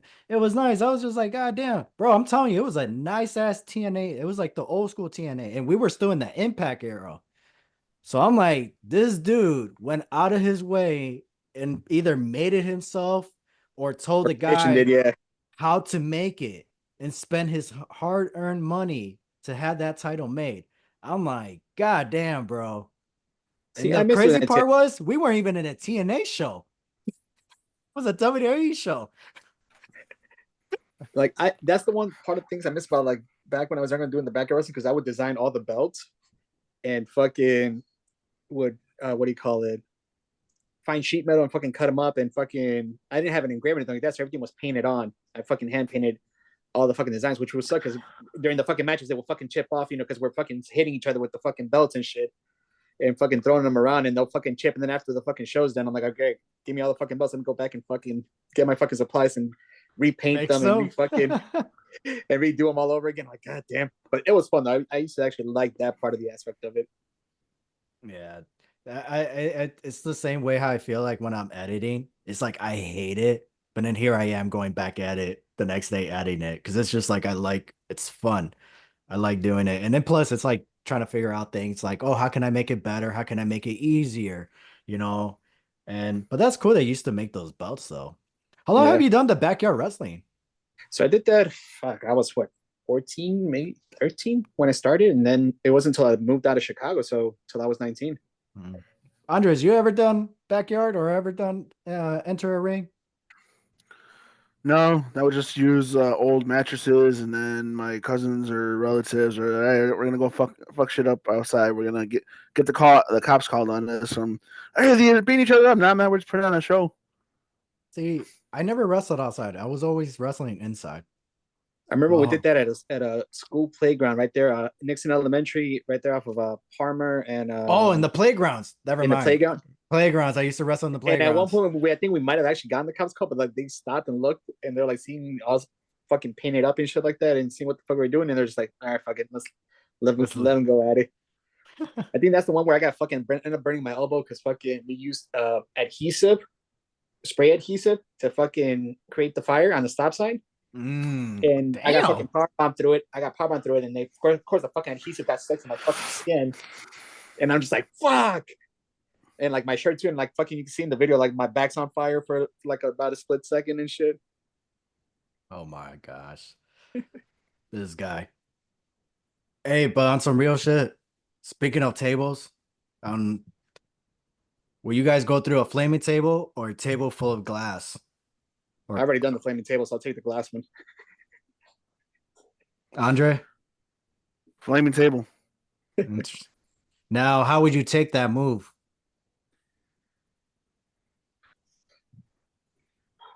Back bump. But like, how would you like? Would you take it from like choke slam, power bomb, spear, like edge, Choke slam from the mayor.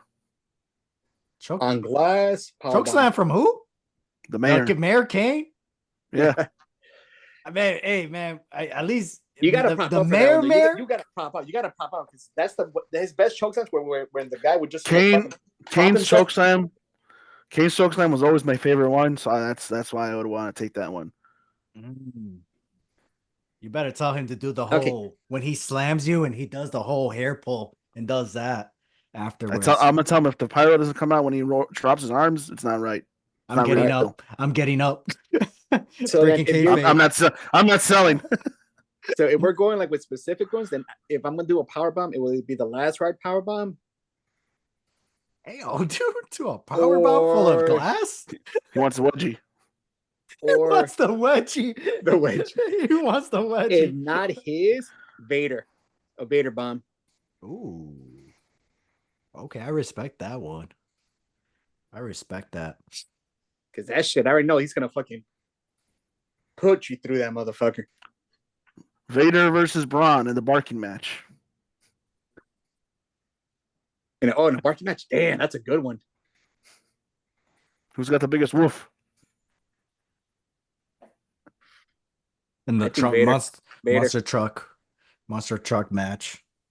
You know, I want to see Vader versus Braun in a Samoan match. That'd be funny as hell. Oh shit.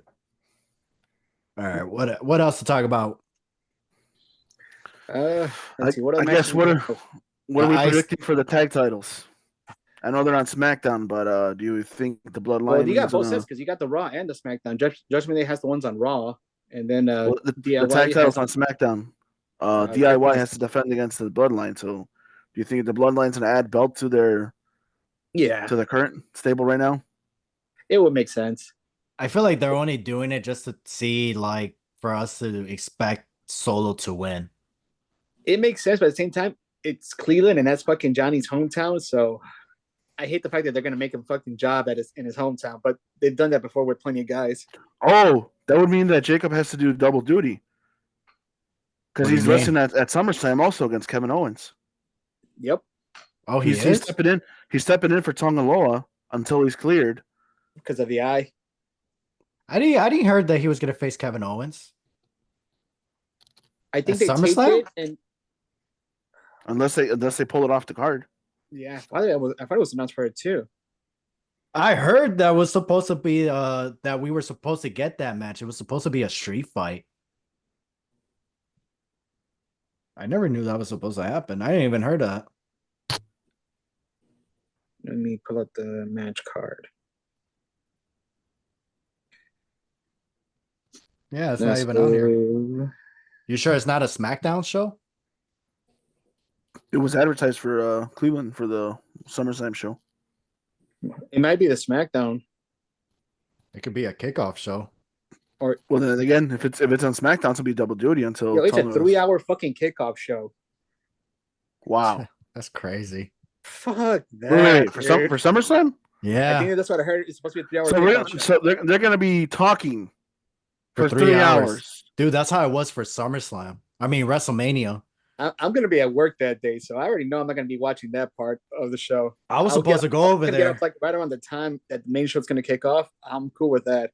Man, at least the pre-shows used to have matches on there that nobody ended up watching. Just listening to people just talk for 3 hours about wrestling in that sense for the pay-per-view. Just to build up the show. We're already Exactly. here. We don't need you to build it up. We're already here. Who are you trying to convince to buy the pay-per-view? They haven't bought it the now. tickets are already sold, man. No, Yeah. nobody's gonna buy last. Last Yeah. minute tickets. No one's gonna want to spend $3,000 for nosebleeds. Nope. I was gonna go over there and we were gonna try to buy tickets, but the prices kept going up, and I was like, regardless what my plan was, we were gonna drive there. We weren't gonna go. We were just gonna go check out the superstore to see if they were gonna have like meet and greets, and they did.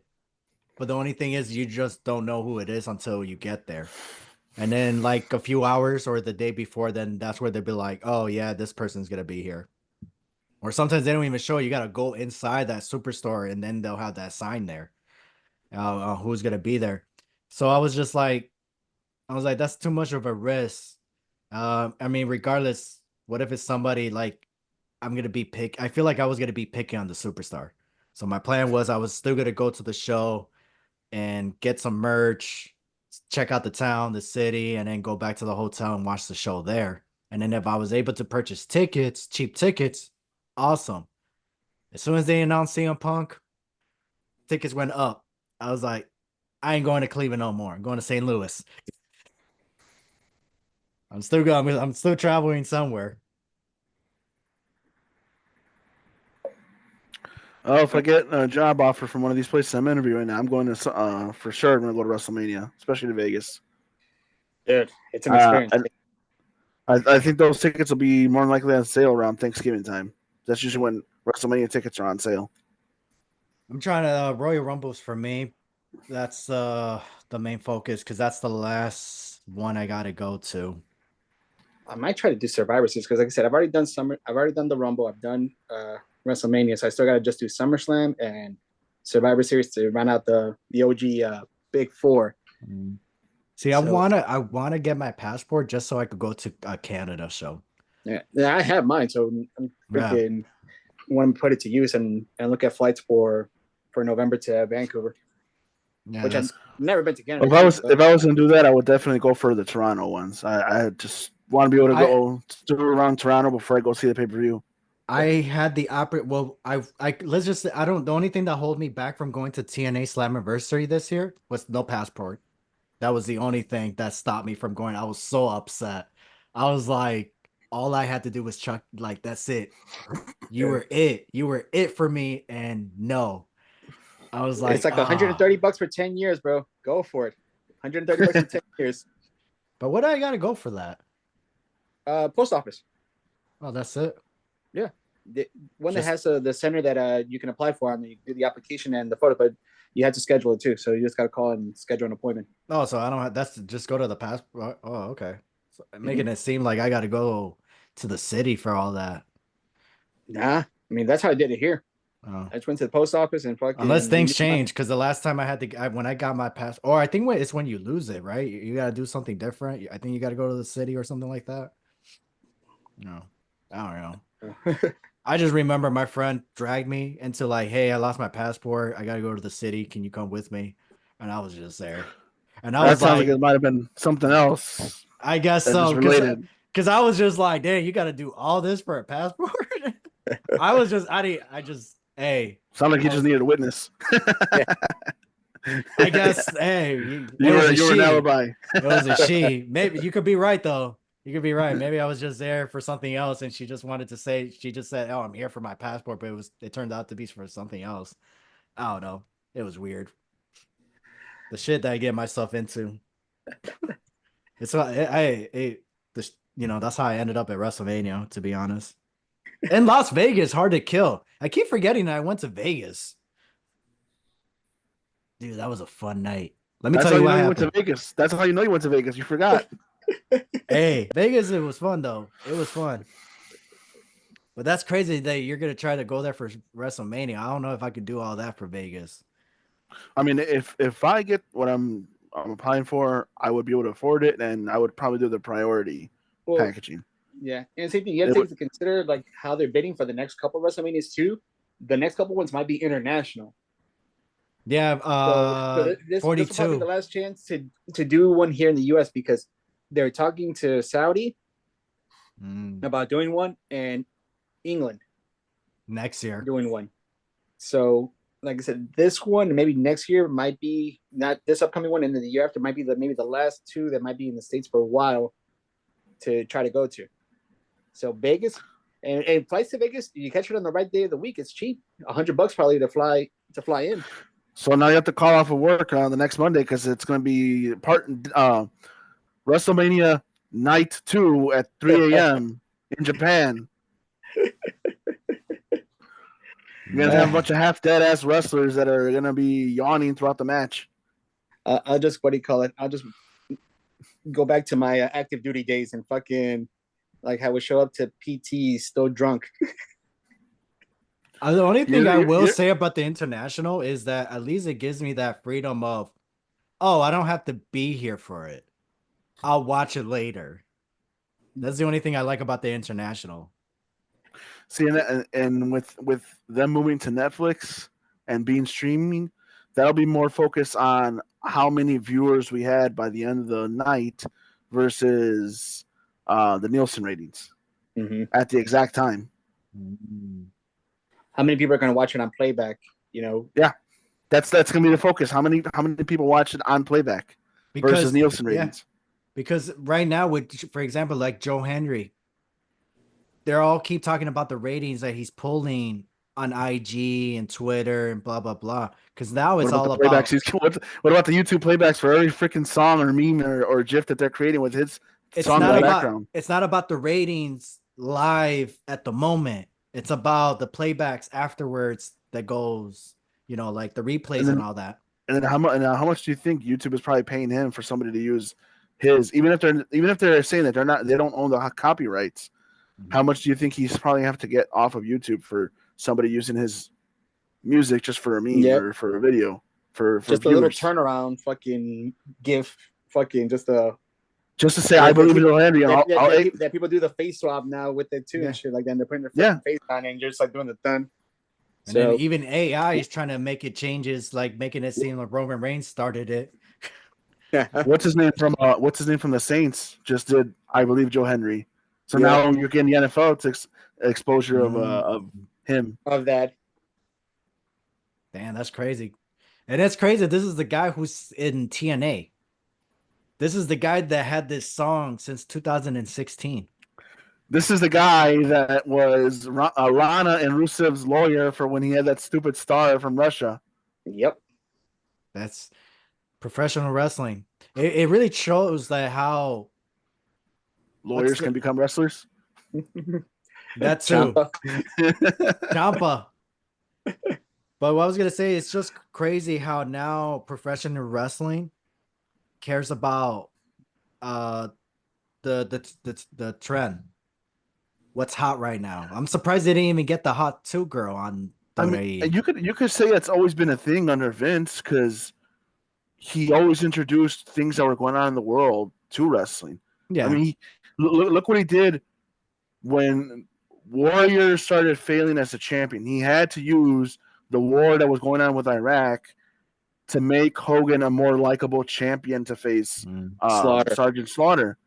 You had to bring a real world thing to the wrestling in order to get Hogan that pop back because he was already getting heat from the Psycho Sid situation. You need to bring back energy to Hogan before he ended up leaving. I agree with that. Is that what you think? What's going on with Cody Rhodes? Where it's like the Cody Rhodes, because I feel like Cody Rhodes is like the Hulk Hogan right now, where it's just like he has the title, but he doesn't really feel like a champion. That's only because of the IWC. The IWC is the ones that keep fucking saying like how much they're tired and how much he's flopping. But when you look at every live footage and live video, all the interactions that he has, this dude is still getting pops. His merch is still selling hot. And trust me, he's the John Cena right now with all the moments he has with those kids, with all the kids dressed like him, that he pulls them out into the rampway and does the interest with them. Nah, this dude he might be a boring champion to a degree, but no, he's nowhere near what the IWC makes him out to be. And it's going to be a while before he turns heel because the moment he turns heel, that's when he's going to acknowledge the next generation is going to step up and take it from him. And I feel like, that's the only way. I feel like that's the only way he's going to turn heel is that when Cody acknowledged that's the next guy. That's going to be the guy that carries the show that I'm going to have to put over. Yeah. And I feel like that's when that day comes, that's why John Cena never turned heel. Because that day never came. Yep. Even though he was ready for it. Yeah, he's been ready. He was ready for it. And the thing with Cody, like I said, you already have, even though it's obviously gimmick infringement copying, but he'll go full Homelander. He'll go fucking full Homelander once he goes heel. He'll have to. I feel like you could even already on the show. You could even bring that the actor. Bo Dallas even kind of cut a Homelander promo back in the day. Yep. But see, he was already a heel when he did it. At least when Cody does it, it'll be like, I kissed your kids. I loved your kids. I gave them the belt. I gave you what I needed, and you all turned on me. Another rock heel turn. Yep. You all. I even came back champion. You know, I even came back. I started my. Hold on. I came back because I came back because you guys were tired of Roman. Yeah. He was the save us Y2J. Yeah, he was. Yep. It's all there for him. So like I said, once that turn happens, but I give it to like maybe another couple months before that, even probably by next WrestleMania. Here's what he could say to get even more heat. You crowds are just as bad as the crowd I left. None of you appreciated me. The AEW crowd didn't appreciate him. Yep. Dude, we sang for him when he showed up here. AEW didn't do that. AEW didn't start singing along until WWE fans were singing along. Yeah, that's true. Now we're gonna start singing at every fucking show to every legend. Now you're doing it. And then in AEW, they gotta add the crowd into their theme song. Yeah, because So half of the crowd That's isn't there. yeah, no, and that's true because the last time I went to see him over here in Austin, when they went to Cedar Park, which is like a suburb right outside of here, dude, that shit was piped. yeah. The fucking sounds were fucking piped in. I was like, okay. When they did Survivor Series here, I took my brother in law. That was his first review that he went to, right? So Mhm. I'm like, dude, we're gonna be singing along to Nakamura. We're gonna be singing along to Cody Rhodes. I'm like, dude, every song you know, just be ready to sing along. And then I didn't think about all these other ones that were gonna come in the way. So, oh shit, dude. Yeah. I took one of my friends to a, oh my gosh, how in was it how in the Cell, the one with Cody Rhodes versus Seth freaking Rollins, and that was his first uh wrestling event in a long time. The last time he went, he was like a kid. He was like 10 years old. Now he's like, I think at this time, I think he was like 17, I believe. So 7 years later. And now he appreciates it more. He appreciates WWE more. And the one thing he truly, truly was hoping for, that the sound effects, like how the crowd reacted to Seth Rollins' theme song, were real. And once he got there, he was like, "Oh my gosh!" He's like, "It's not sound effects. This is actual the crowd Right. here doing the whole whoa whoa with Seth freaking Rollins." He was so happy and excited for that he was like, that was the one thing he was concerned.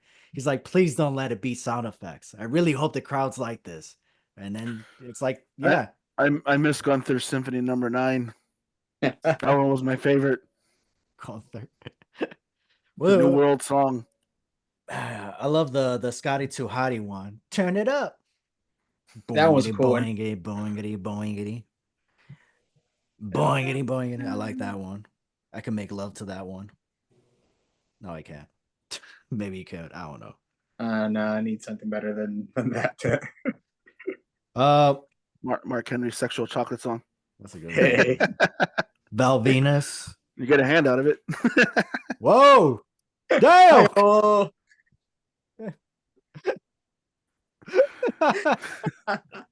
Snap. I was gonna say like oh, I got another would you rather. I forgot what it here you go. Well, here you go. This one, I hope you guys like this one. Would you rather have Rhea Ripley as your mommy or have Liv Morgan as your mommy? I'm a metalhead, Rhea. I'm a gym rat mommy. and a metalhead. Did you just say, am I mommy? MAMI, mommy. Yeah, That mommy or you? Yeah. mommy. Yeah. Rhea Ripley or Liv Morgan? Jose says Rhea Ripley. That's an obvious choice. I gotta say Rhea Ripley. Liv Morgan, she's fine, but here's the problem with I like her natural look. I don't Yeah, love Liv Morgan. I don't like whoever she really is, whatever her real name is, her natural look. That's who I love.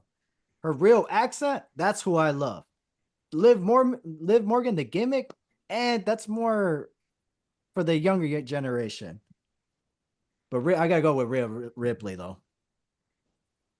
because even then, Rhea Ripley just naturally without the makeup, fucking gorgeous woman, Hell fucking yeah. gorgeous fucking woman. And if anything, I was gonna say the only thing that would almost make me want to pick Liv is because that one episode of Raw when Rhea came back, like she literally had that fuck me face when she was pulling in Dom, and I was just like, bro, if that would have been me on there, I fuck, would have caved it would have too. happened. It would have happened. Fuck them kids being there. I'm not pulling out. I'm not pulling out. Fuck that. Andre, who you going with? Liv. Those are Liv. the type of girls I always had a crush with, or had those. Fortunate enough to have a relationship with. Those are the type of girls I would chase after. So Yeah. it's like Jose's discretion. He's Yeah. got the gothic type. Yep. My best friend coined the phrase, which like, dude, yeah, you like short, dark hair, with big And I boobs, seem to have a thing for Toxica, so yeah, and Liv. and fucking and some kind of parental issue, whether it's a mommy issue or a daddy issue. I mean, the way she destroyed their room, that's something I'd expect out of a Puerto Rican girl anyway. Bro, you ain't lying on that one. Shit. I wouldn't know. I never dated a That's the Puerto one thing Rican. from Chicago that I'm like, okay, there's not too many Puerto Ricans here in Texas. But not yet, at least. We got a lot more, but the ones from over there, Give, she can get some give them mileage. a few years.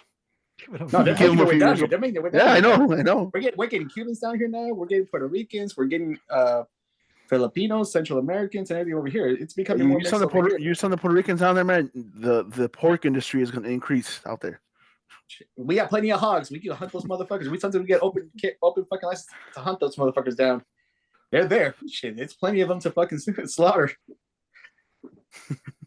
Yeah. All right, what else? What else you guys want to talk about? We want to cover the last couple of matches real quick. We can do that. There's only like 3 more on the list that I'm seeing over here. 3 more. We got the Intercontinental IC match, the IC match. Yeah, Braun. I got Braun. The only one I really let's talk about Bailey and Nia because that's the one I don't really care about, and then after that we'll talk about the IC. Okay, because that one I can actually like. I do want to talk about. All right, so Bailey, Nia Jax. See, I'm actually Tiffy cashes in. Tiffy cashes in. I think it's gonna be Nia. I feel like Nia should win, and then Tiffany hold on to the briefcase. You could do that angle. And the only thing that sucks is like this title reign for Bailey has really been just dud. At least for me. Like I'm disappointed that we didn't get a rematch with Io Sky. That's all. Yeah. That's the only thing I'm disappointed about. And yeah, and I think the only issue is Nia Jax and Bailey is that I feel like right now Bailey is in that what's it called, that Triple H era. You know when Triple H was in the champion in 2008 when he got transferred to SmackDown? Yeah, I feel like that's who Bailey is right now. The only issue is she's wasting her time with Nia Jax, where I feel like you should be facing Tiffany. Even if Tiffany, here's the thing, Tiffany does not have to win the title right away. You could have even pulled the trigger and had Naomi turn heel on her and built a real storyline. I thought that was gonna happen. I was expecting some jealousy thing going on right there. I thought that was gonna be the match for SummerSlam. Or even recently, I thought you would have, as soon as they lost the tag titles, I thought you would have already had Bianca and Jade and Jade feud, because now they're trying to outdo each other. They're trying to show who's the dominant one between the two of them. Who's the most fit one? Who's the most athletic one? That's another what, Mark Henry and Big Show, like trying to see who's the better, who's the fittest one between the two of them. You know who I was gonna say? Because you know who this SummerSlam, I thought we were gonna have a lot of deja vu replays, past matches, like I mentioned with Drew McIntyre. Because dude, there were so many matches that were supposed to happen at SummerSlam, and I totally forgot about Jade. But what I'm trying to lead up to, Drew, Punk, Seth reminds me of Taker and Shawn and Bret Hart SummerSlam, right? I thought the other rumor that we were supposed to get was Jade and Bianca, right? What reminded me of that was Cena and Batista at 2008.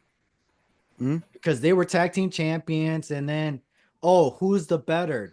They're both faces. It's just a dream match. First time ever, babyface. This is to build up a future rivalry later on.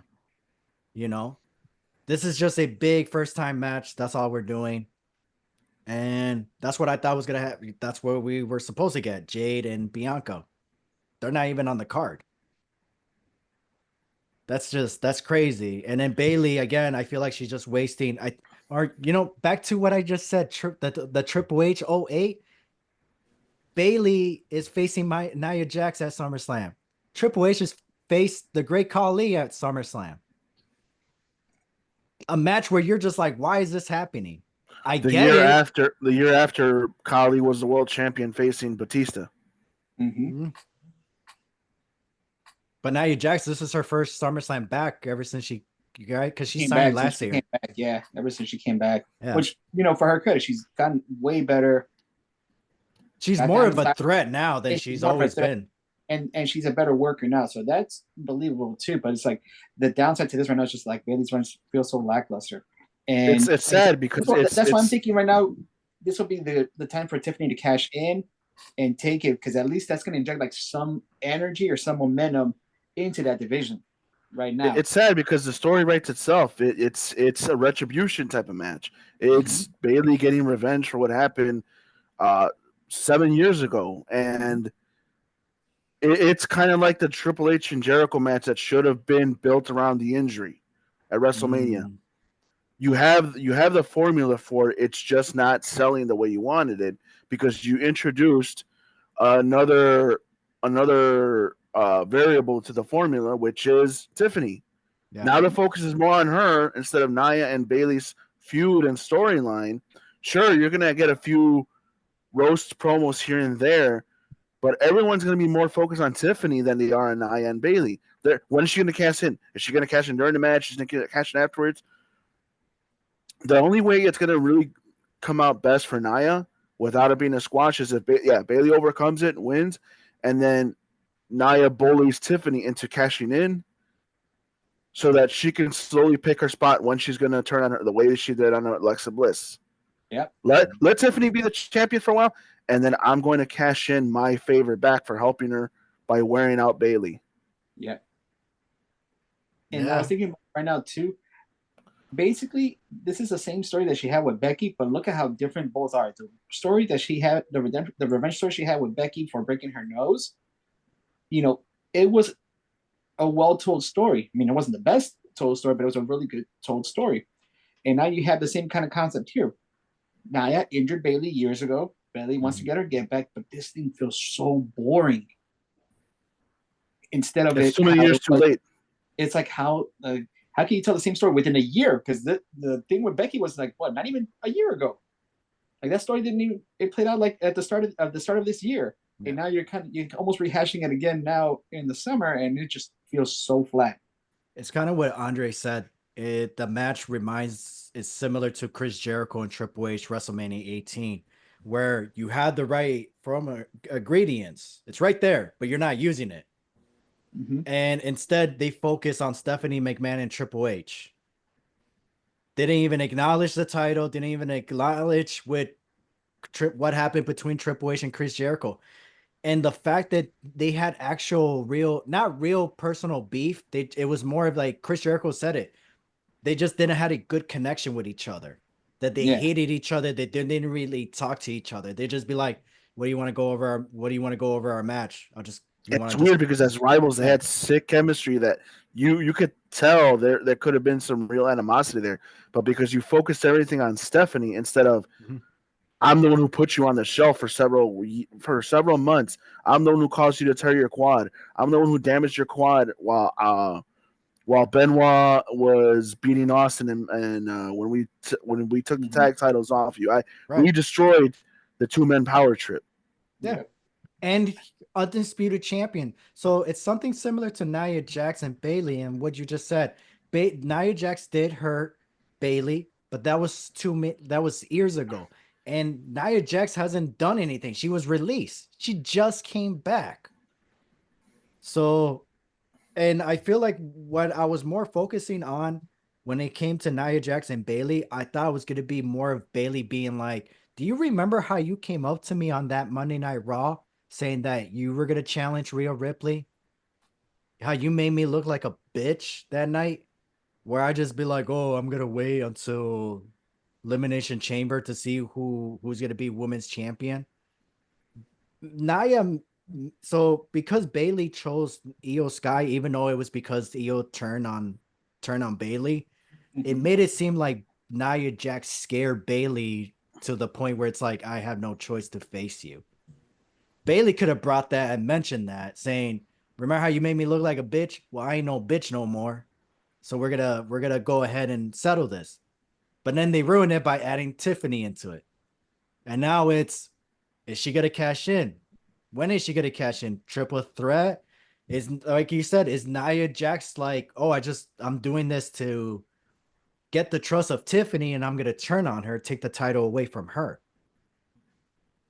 I feel like the feud should have just focused on Bailey and Nia Jax, but they wanted to add Tiffany. I will say I feel like if Tiffany should be a face, and Nia Jax is the person to do that, and Charlotte. She ain't that far from coming back. I thought that's who I thought she. I feel like she may come back for She might be a SummerSlam. surprise. She might be a surprise. Like you see her That's training. that. That's who I think is going to be Tiffany's WrestleMania main event opponent or WrestleMania opponent, Oh Charlotte. yeah, easily. Charlotte and Tiffany. Yep. Yeah, that That's that's an easy match. That's an easy match to book. so. I think we go. I think we all agreed on the same returns. I think we all said Roman, Paul, Jimmy. Just now Charlotte. I think Ricochet is gonna make a return for Braun Breaker and Sami Zayn, which I personally feel like this is the main event. I mean, what do you call it? There hasn't been any news of him signing anywhere yet. So yeah, he could pop back in and hop back in there. I mean, shit. I ain't gonna lie. I thought he was I gonna think, show up in TNA I think, Slammiversary. I think that even somebody claimed that he had signed with AEW or somewhere, and then he right away debunked them and said, Nope. when did I announce that?" Yeah, Mm. because that's the He thing. fact checked them. Because he didn't He's have a on 90-day vacation right now, man. he what do you call it? His contract expired throughout, so there was no 90-day compete on him. So if he wanted to sign with any of them, he could have signed the day after. Right. And he still has, and there still hasn't been any news of him signing with anybody. So he could easily just pop back in there, like you said, into this match. All right, Braun Breaker versus Sami Zayn. This is my main event. I think Ricochet's gonna make his return. Or this is gonna be a flop match, like what we got from Money in the Bank. But Braun Breaker did say that he is a little embarrassed because he wasn't expecting Sami Zayn to give it his all. He really thought that Sami Zayn was not really a great wrestler. But at Money in the Bank, he basically said that he didn't really take the match serious. He thought it was going to be a squash match. He thought Sami Zayn was going to be easy, but he wasn't. It didn't really defend him as why was the match so sloppy then. Um, I feel like, but this one we had similar matches where kind of like AJ Styles and Kevin Owens, they had a slappy back-to-back matches, and then SummerSlam was the best one. And I feel like that's what's gonna happen with Braun Breaker and Sami Zayn, where I feel like this is gonna be one of those matches that it didn't turn out great the first time. What's gonna be the chances for the second one? And I think this is gonna be that Bret Hart and British Bulldog energy type of match. Right. I don't know if you guys agree with me, but I feel like I really hope that's the case, but I could be wrong. I mean, that's the thing about professional wrestling. We could be wrong. We have our predictions and all that and what we would like to see. I just feel like this is that match where this is it. This is something big about this match. And I think that's what Ricochet is. I feel like forget Roman and Paul Heyman and Jimmy. I feel like Ricochet's return at SummerSlam is going to be the highlight of the night. It could be. I think that this is definitely the match that it's going to be better than the first one because I think they've learned from the first one. But what I also do like about it too, though, is even though as over as Braun is as being this powerhouse, Sammy didn't look like a punk in the match or in the program. He's not looked. He's actually held his own. Because that would have been like, let's compare it with like Brock Lesnar, right? When Brock Lesnar just comes in, he's a powerhouse and he's a monster. Everyone just gets bitched out. Mhm. Where if they would have done that to Sammy in this feud, it would have hurt Sammy. And Sammy's gonna drop it.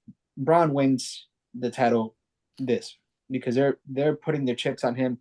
That dude is just like when we're saying earlier, we're talking about who would you rather take the move from. Like that dude's a freak of nature athletically. Like he is insanely fast and powerful. Like if you've seen him hit the ropes too, sometimes he's actually you see the ring Yeah. shift out of the momentum that he builds up, the way he cuts the corners because of his football background. When they do that loop around camera angle where you see him run all the way through to go spear someone you halfway across the ring, like you see how he cuts his corners and still maintains speed or increases speed in some cases, Laser and then focus. fucking hits motherfuckers. Or how much ground he covers. I think there was one I forget, it was one time that he speared, I think, Sammy he came out of the crowd, but the fans were recording, so you saw the video of him coming out from the crowd, stuff like that, and you see, and then he literally covers like probably a span of about maybe 30, 40 feet in like 2 seconds. Just from boom, boom, boom, sprinting, just sprinting, just fucking covers that ground in that amount of time, like 3 to 4 seconds just to cover that. That's ridiculous. So they're building this guy up. They're gonna build him up to be something big for the next couple of years. So that's what I'm thinking, that he's gonna win this weekend. They're gonna put that title on. They're gonna keep it on him for a good while and let him just be a dominant champion, which is good for the IC title too. Yeah, Andre, who are you going with? Well, you're predicting Ricochet coming back. I think maybe he might not come back to the Raw afterwards to challenge Ricochet. I mean, not to challenge Braun. Regardless if he has the title, usually most go home Raws give you the answer. Sammy got the better of Braun twice. Yeah. As much as I think maybe it's best to keep it on Sammy a little bit longer, I do think Braun might end up winning. And the reason I say that is because you're now dethroning the guy that dethroned the longest reigning Intercontinental Champion.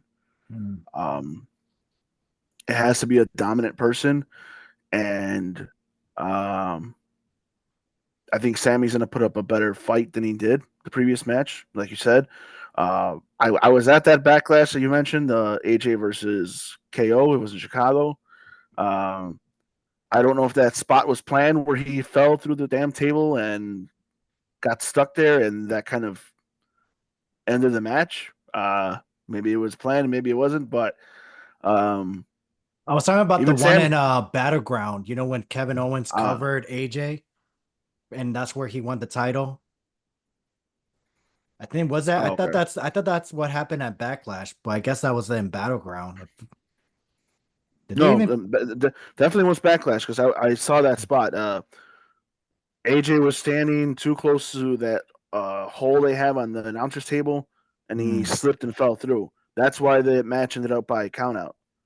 Well, the one that I was I know because they had two matches back to back. I just couldn't remember which is which. But I remember that's when he started doing that new Kevin Owens entrance. that's Where Kevin yeah. Owens KO America. Yep. Okay. Because I think that's where oh yeah, because Kevin Owens won the title from Off Chris Jericho. So I Yeah. think Kevin Owens dropped the belt to AJ then. Then AJ dropped it back to Kevin Owens, and I think that's where he won it because Kevin Owens wasn't supposed to win it. I think he accidentally covered AJ Styles, and AJ Styles didn't kick out, and the ref count him, and the 3 count while they were going over their spots. That's when they ended up needing to add Shane to the match. For the SummerSlam match. Yeah. Yeah. You fall off of buildings, but you can't get up from a dam. Oh my gosh. That's my pick, Braun. Again, I think Sammy should have a slightly longer range just because he beat Gunther, but afterwards, like who else is he going to face on Raw?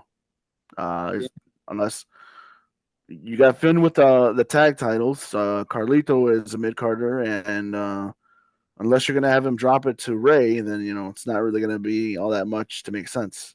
Right. Yeah. Unless it's like the only way I'll be okay if Ray is champion. I wouldn't want him to defeat Sami Zayn though. I mean, I do want to see that match. I feel like it's gonna be a hell of a match. But if for Ray to be IC title, unless he's gonna drop it to Dominic.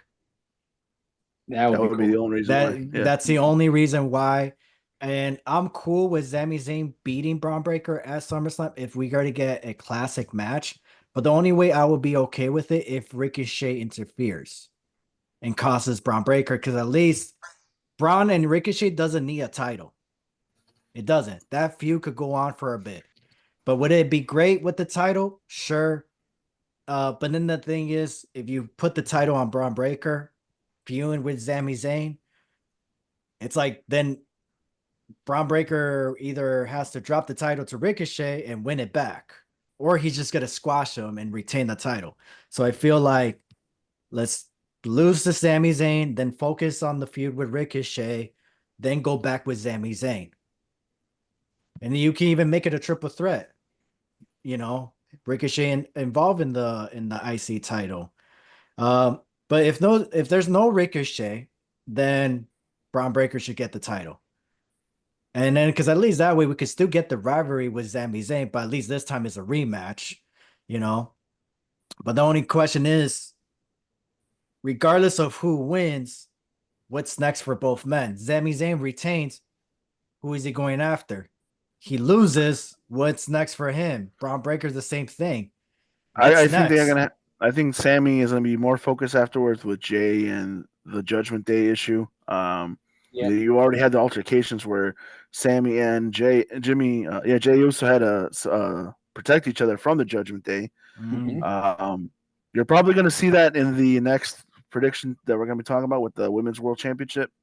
Um, there's going to be so much dissension right now. We're going to start seeing going on within the Judgment Day. It's going to be focused on Priest and Finn, Rhea and Dom, and I do think that Sammy's going to get involved in that at some point because he's there to protect his buddy Jay.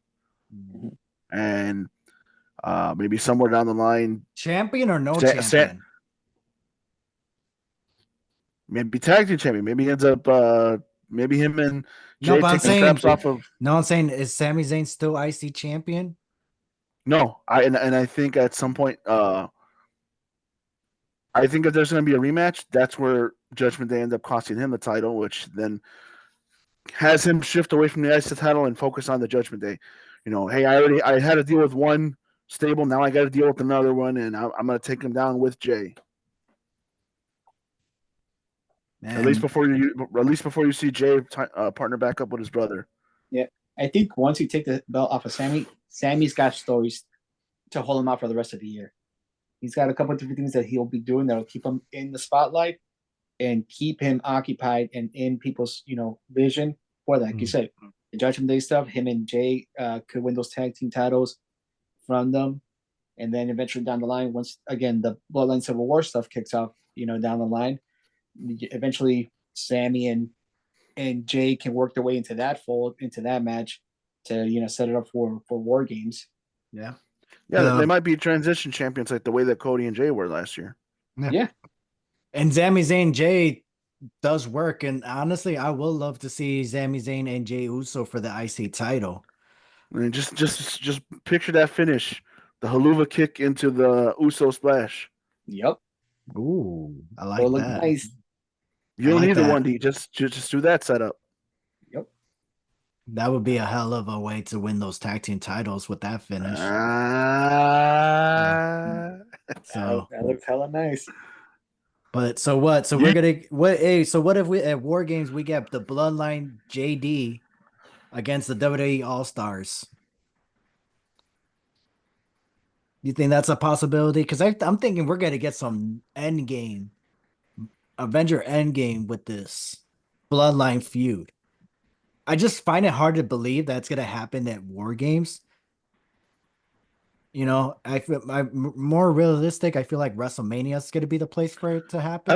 I'm starting to think that I don't think every Survivor Series might be a War Games. They might end up having to change it up so it doesn't stay.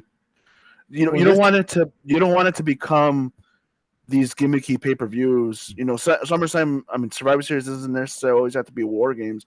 They could go back to the traditional elimination.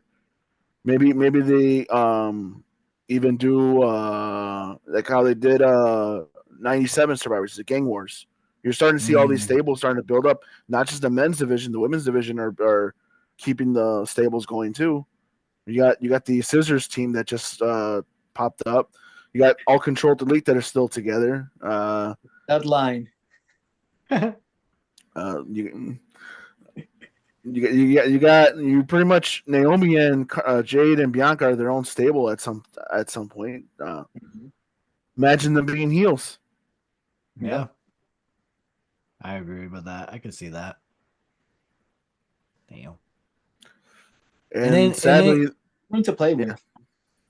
But I was gonna say, like, yeah, like War Games. I feel like Triple H made the announcement. That's why I'm saying War Games. It's an official. This year's gonna be War Games, but like I feel like if the bloodline ends, I just don't see this. It should end at War Games, but I just don't see it happening this year because if what's gonna happen next year? I thought we were supposed to get Cody Rhodes versus The Rock. They'll figure that part out. I don't think. I think what happens at War Games, that'll be end of that chapter. Whatever that chapter is going to be, whatever you want to call it.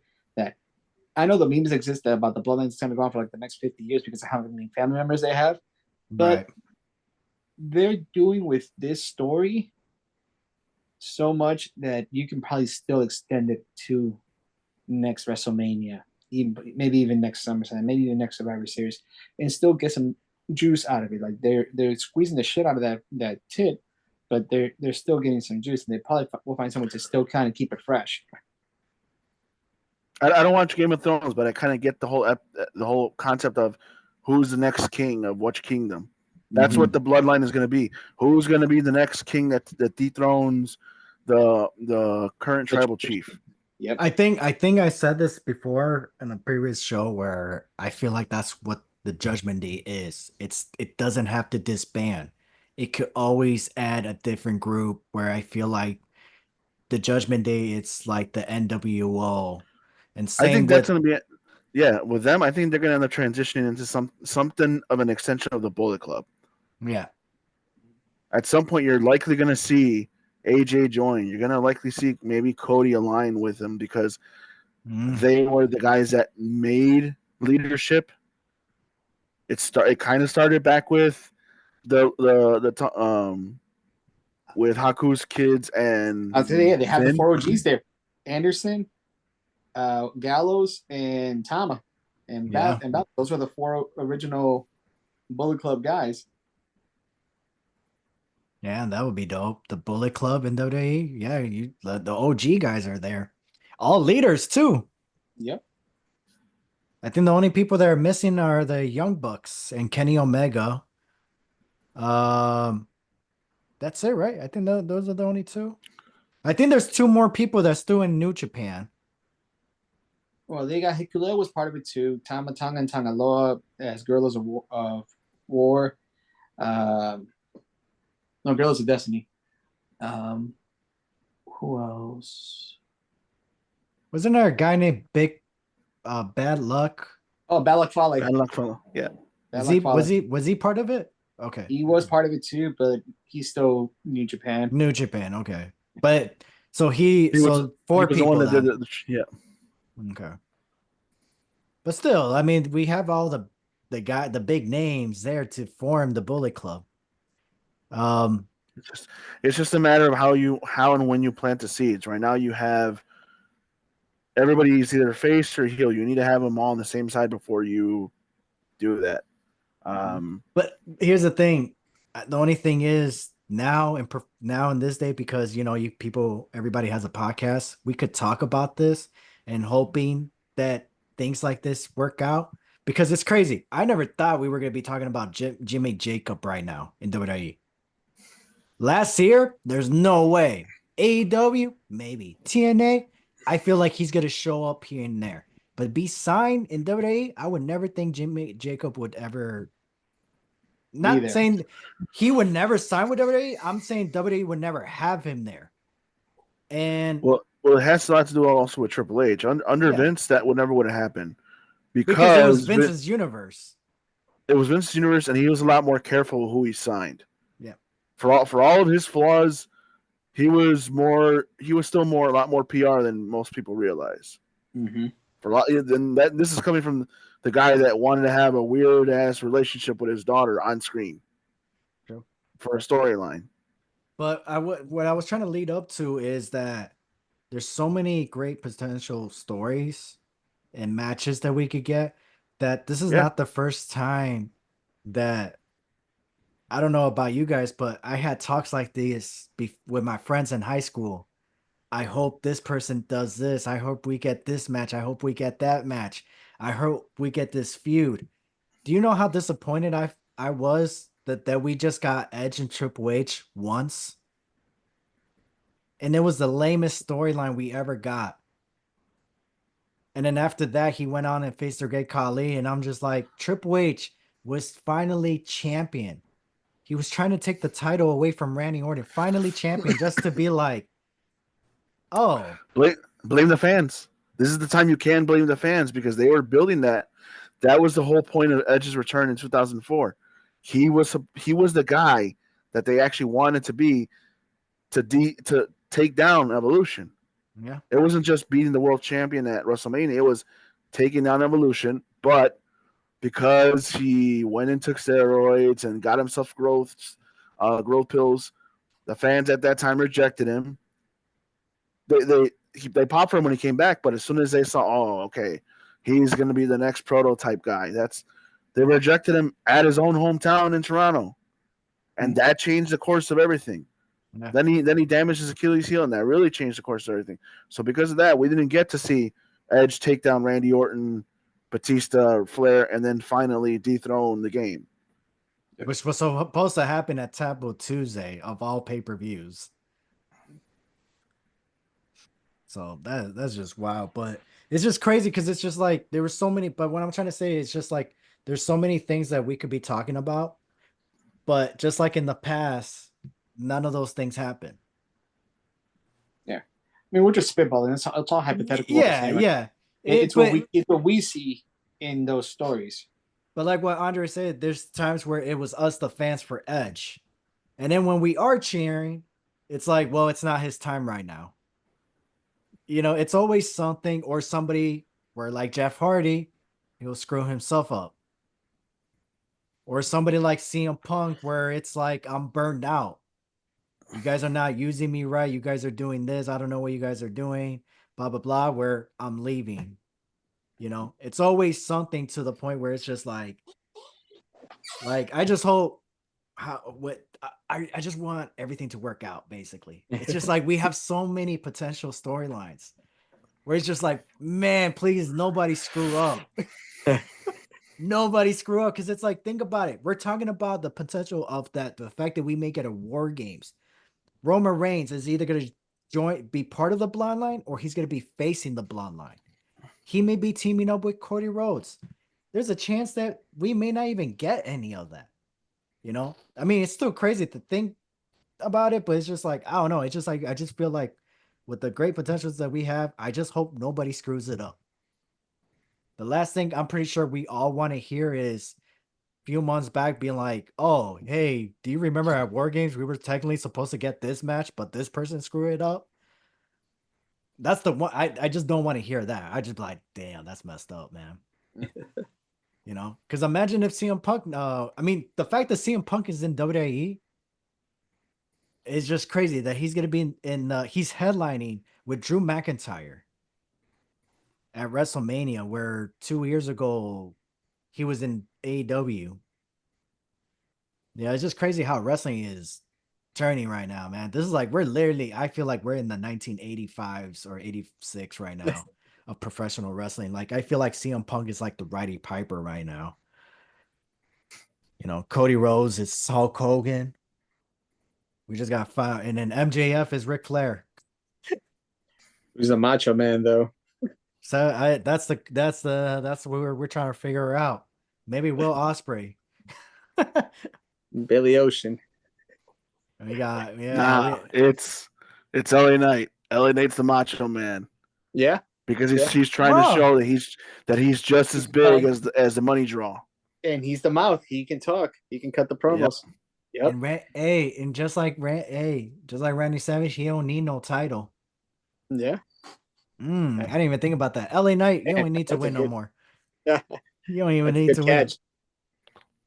Because same thing with Razor Ramon. I feel like Razor Ramon should have won eventually would have won the title, but he didn't need it. Same with Roddy Piper. They didn't need the title. They were more of the chaser than actually winning the title. Because once you, like Cody Rhodes, it was like, oh, I'm not saying Cody Rhodes has been boring, but I will say that I understand why people are saying that. It was because it was more of the chase for us. when it came to Cody Rhodes that like, oh, is he gonna do it and do it? And it's like, oh, you won it, yay! And then just come, for him to defend the title, it's just like, oh, now it's more of a if you're gonna win or lose now, you Right. know. So it's like, oh, are you gonna retain? You may lose. And then now it's you're facing AJ Styles. No disrespect. It's like, hey, you're not gonna lose to AJ Styles. I think that's not me, but the fans. There's some fans that are just never satisfied. Where it's like, oh, Cody Rhodes is gonna face AJ Styles. It's pretty obvious who's gonna win. But yet, when it comes, these are the same fans that watch AEW just for the wrestling. So okay, so what's the problem? Yeah, Cody Rhodes is gonna win, but aren't they? Oh, let's hope that we see a great match. Yeah. Oh, You can like know the outcome. You can know yeah, the outcome, but it's the storytelling in the match that draws you in. it's the same thing with movies, Mhm. television show. Yeah, it sucks to know the prediction. It's as long as it's a great show. Because if it's It, not a great show, why am I sitting down on the couch watching you then? See, it, that's what I used to like about reading the spoilers for SmackDown back in the day because then I would like now I know if it's worth watching it. I'm reading it and I'm picturing it in my mind the way that the person was the author that was there Mhm. and giving away the spoilers. He's writing down. He's describing the match, move for move, set for set, spot for spot, and I'm picturing exactly how it would look like in the match.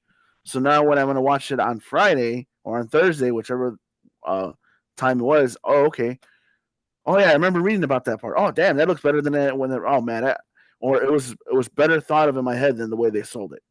Right. And also, it did. I know you were talking about the spoilers for the SmackDown, LordsOfPain.net.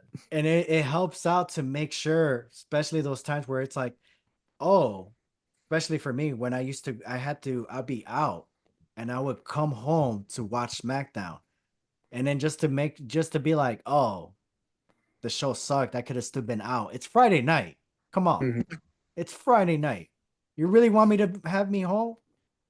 Give me a good show. But when I read that, there've been times where I'd be like, oh, the Undertaker's gonna come out. It looks like this person made it seem like it. I can't tell now, but at that time, I would take a wild guess that the Undertaker's probably gonna be here on the show at around 7:30 or 8 o'clock.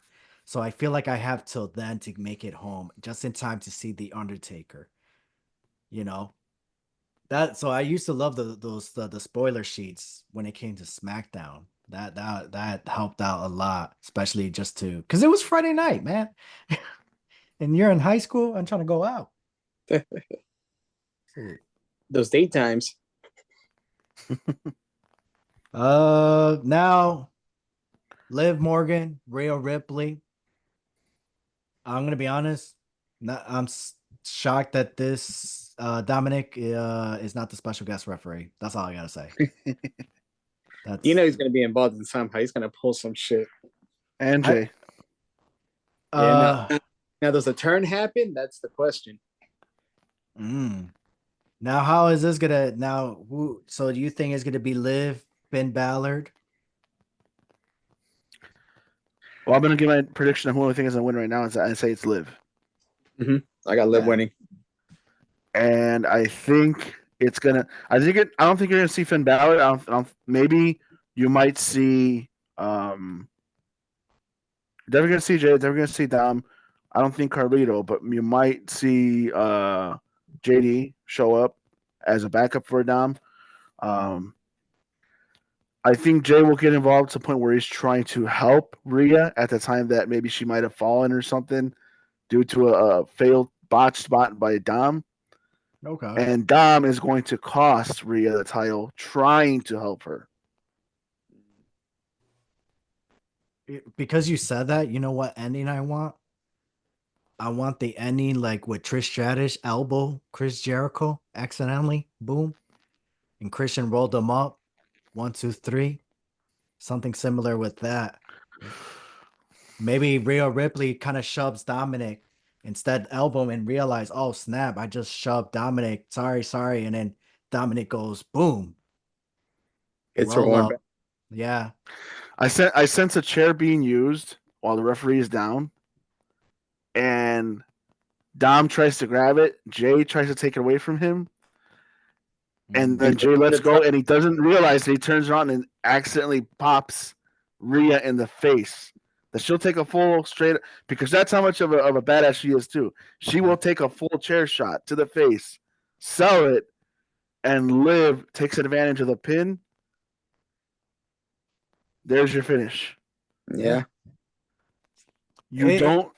Rhea doesn't look weak because she's taking a chair shot from a dude that fucked up, and at the same time, you give Liv that heel win that she needs, the cowardly heel win that she needs, and revenge on Rhea Mhm.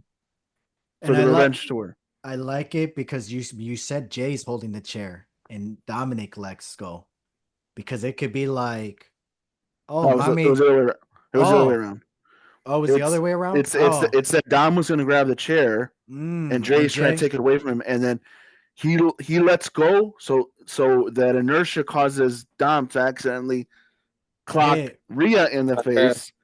So it now you're drawing in that seed of Rhea not being able to trust Dom anymore, and then mm, it gets Liv to think that Dom did it for her. Mm-hmm. So I it thought, keeps it okay. keeps that jealousy storyline going. Yep. For me, I thought I see. Yeah, I did get confused. It was the other way around. I thought Jay was holding the chair. Dom is holding on, and he sees Rhea That Ripley that, getting up, that only letting yeah go.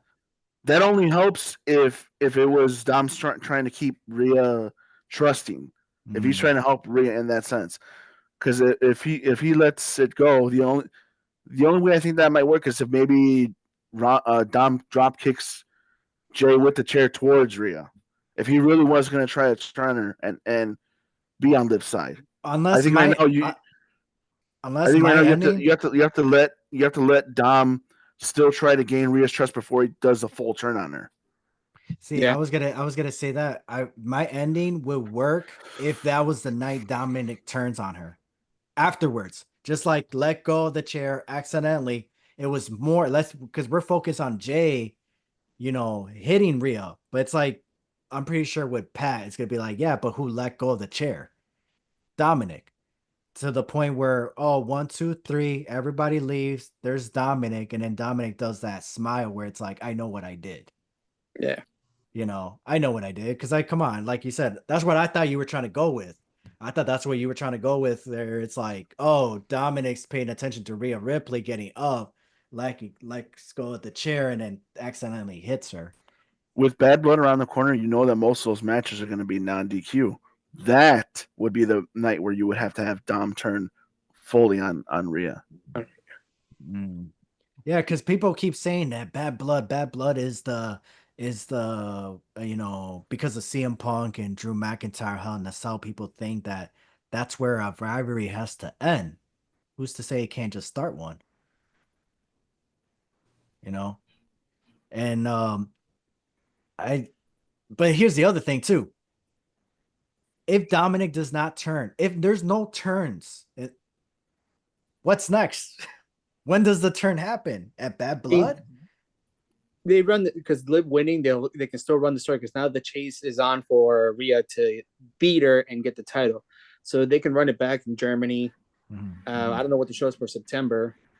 It's just an NXT show. I think it's either I forgot. It's an NXT show. I think No Mercy. I think No Mercy.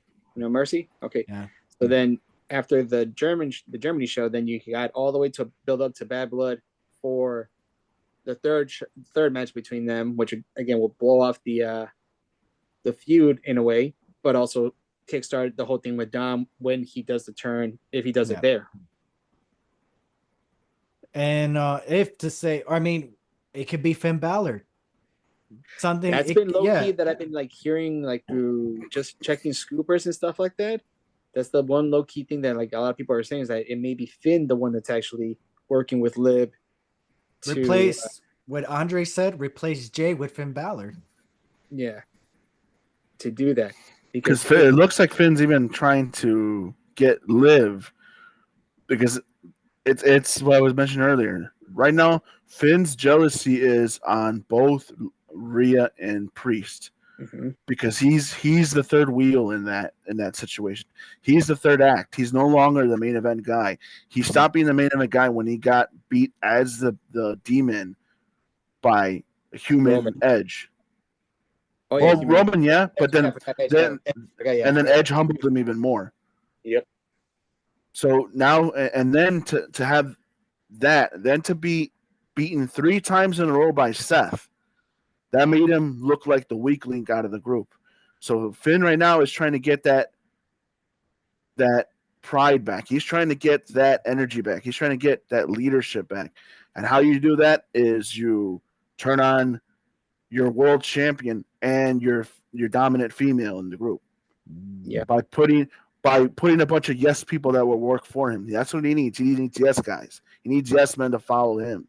JD and fucking Cardito. And if he gives Dom a new girlfriend, Dom. Dom. Mhm. You know what would be the biggest swerve? If AJ Styles gets involved either in the World Heavyweight title or Rhea Ripley's type match. Just if he was just in a way, because remember how this feud started and how Judgment Day got created was between Edge and AJ Styles. Yeah. So And it might even plant the seeds from what you were saying earlier about the Bullet Club. He might even bring the Good Brothers to the Judgment Day to take. So, okay, I lost Priest and Rhea. Okay, I'm gonna add a new tag team to my division. mm-hmm. Especially if at some point he and JD drop the tag titles. Okay, I'll just replace my tag team with the guys I knew that ran with me in Japan. Yeah. I will say this though, or I want for this is me personally. I'm gonna ask you guys as well. Uh, Rhea Ripley and Damian Priest, they're the ones that need to keep Judgment Day. Finn Balor, Liv Morgan, I feel like they should be a separate group. And if you do add AJ Styles, something similar to their own Bullet Club, because Finn Balor is a leader. So I feel like he should have his own group. He shouldn't be the leader of Judgment Day. He should have his own group. Do you guys agree or disagree on that? Or should Finn Balor should be the new leader of Judgment Day and kick out Rhea Ripley and Damian Priest? I think that's the better one because the thing about Damien and Rhea right now is that they're getting cheered. They're tweeners, so they're about to become faces. Mm-hmm. Judgment Day needs to stay a heel faction. Does it? It does, and the reason is, so look how Judgment Day ended up becoming, even though it was supposed to be a thing for Edge. Mm-hmm. Look how Judgment Day originated. It was because Finn Balor beat Damian Priest for the U.S. title on Raw, and then he turned heel right after he lost the title. Mm-hmm. He said, "I'm sick and tired of having to lose to little guys like Finn." Literally cut a promo, roasting him for being a smaller guy. Well, you're a nearly 7-foot motherfucker that just lost to him. So what credibility do you have at that point? So then he said he wanted to work with world champions. He wanted to work with real guys. So he aligned himself with Edge, and they created the Judgment Day because it was supposed to be at that time an opportunity. But since then, Priest has evolved. Even though I don't see him as a big draw, okay, he's a main event guy now. He has evolved though, yeah. He is him and Rhea benefited because they were Priest was already in the mid card regardless, even after NXT, whereas Rhea was falling down the line after she did the whole rivalry with Nikki ASH. They made her look dominant on Raw because of that match where she had with Nia Jax, and I was there for that Raw where she lifted the hell out of her and beat her cleanly. Right. But then you made her the same way you do with the wrong buildup of guys as the third fiddle. You made her the third fiddle to Nikki ASH and Charlotte. You had to make her a dominant diva in order to be able to get her to be as a badass as she was, to beat Charlotte again. She beat Charlotte, and so now she had to stay this dominant champion. She had to take the SmackDown belt that became the world title and stay a strong champion.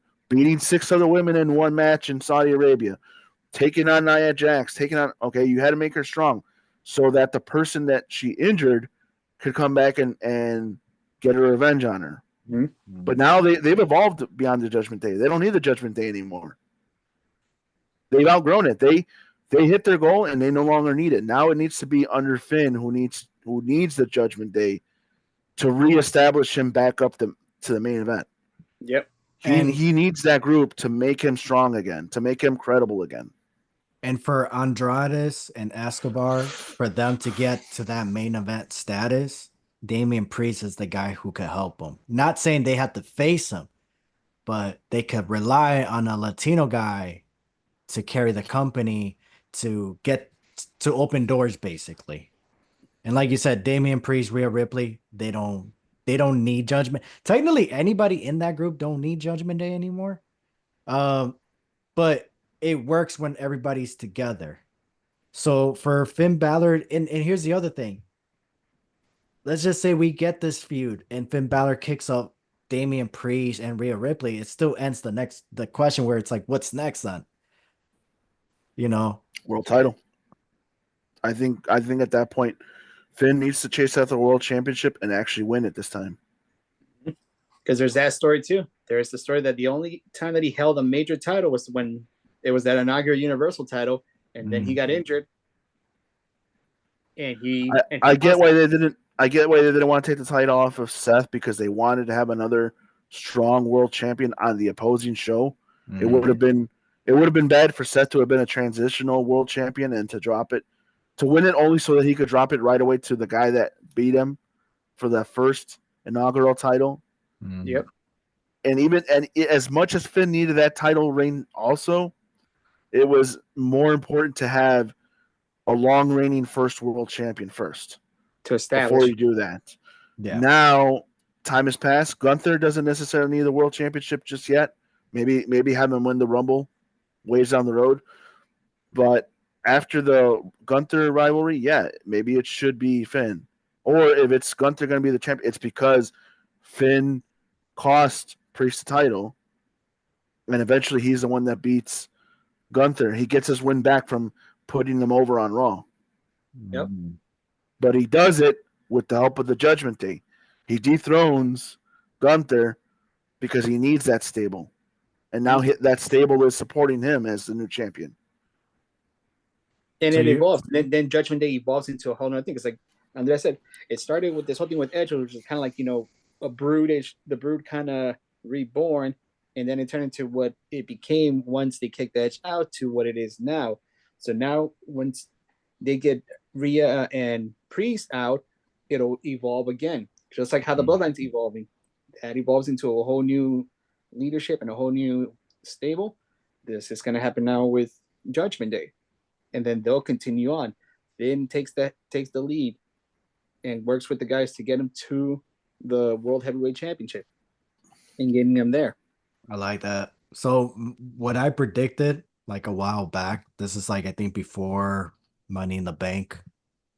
I think this is right after when Triple H made the announcement that whoever wins King of the Ring is gonna go face the whatever title brand, right? And then after King of the Gunther won the match, he's gonna face Damian Priest. Money in the Bank comes around, and I had a feeling, oh, we're probably gonna get Seth Rollins versus Gunther now, right? And Damian Priest retains. Drew McIntyre wins the Money in the Bank briefcase. I'm thinking, oh, Gunther's gonna win, or regardless, Drew is gonna cash in. If the main event, Drew and Punk, is not in the main event, then Drew McIntyre is gonna cash in on Gunther or Damian Priest on the world title. So the end of the night, I'm thinking Drew McIntyre is either gonna beat CM Punk, and then he's gonna walk out with the world title, and then eventually Punk and Drew for the world title, right? Then my other choice was what was it called? This was like literally the day before Money in the Bank. I'm thinking, then I realized, oh, you know who would have been cool into the match if they would have added Finn Balor. in the ladder match because Finn Balor could have won the Money in the Bank briefcase. And then because he just faced Gunther this past Raw, because lately, what's the one thing that Damian Priest keeps telling Finn Balor? I got this. Judgment Day, sit back, sit back. I got this. I don't, Gunther, he hasn't wrestled. He took time off. I've been wrestling, defending this title, and I've been winning. Finn Balor faces Gunther. He lost, and now if Finn Balor had the Money in the Bank briefcase, then he could have been like, "Oh, I'm already know I'm gonna cash it in," because he knows that Damian can't beat Gunther because he was just in the ring with him. This guy has not been in the ring for months, and he was able to defeat Finn Balor in his return match to build up his match against Damian Priest. I feel like if they could have had Finn Balor win the Money in the Bank briefcase and cash in on either Damian or Gunther that night. Then that's how you could have had that little swerve kind of deal. Because if Gunther beats Damian Priest and Finn Balor came out, cashed in on Gunther and wins the title and brings it back home to Judgment Day, I feel like that would have been I feel like that would have been awesome. And a little like that would have been a whole because it's like Hulk Hogan dropping the title, the World Heavyweight title, and then Scott Hall winning it or Kevin Nash winning it. I feel like it's something like that. Like when it comes to the Judgment Day, I feel like that could have been an idea. I guess I'm still mad at the fact that Drew McIntyre won the Money in the Bank briefcase just to like drop it the same night, fail cash in just to build up the feud with Punk. You're not the only one. A lot of people were heated about that, and they're not even talking about it. The feud has nothing so there was no need. There was no need for that. Like I said, I think it was just to give Drew a win so that going into SummerSlam he can take a loss because he just had a pay-per-view win recently. Yeah. The last few years I've been disappointed too with Money in the Bank just because each time that we've had it, my predictions always were based on who was a strong enough contender for it, and my picks were always Shinsuke, AJ, Finn, and KO. In the last 10 years, those were maybe not the last, maybe more like the last 6 to 8 years, but within the last 6 to 8 years, those were the best names that could have won the Money in the Bank, that should have cashed in and won, because those would have been the most logical. Heel Shinsuke at the time probably would have been the best after having lost not only WrestleMania, but having won the Rumble and gone to WrestleMania to lose. That would have been his best redemption right there. Winning the Money in the Bank, cashing in either on AJ during his 1 year reign or whoever the next world champion would have been. Heel Nakamura doing that would have been solid instead of taking the demotion of the IC and US titles, holding them for almost a year and doing nothing with them other than Survivor Series. Kevin Owens, same thing. You made him a transitional champion as the second champion. He was second fiddle to Jericho because really Jericho was the main event between the two of them, and you had him get squashed to Goldberg. Yeah. That was his first and only reign.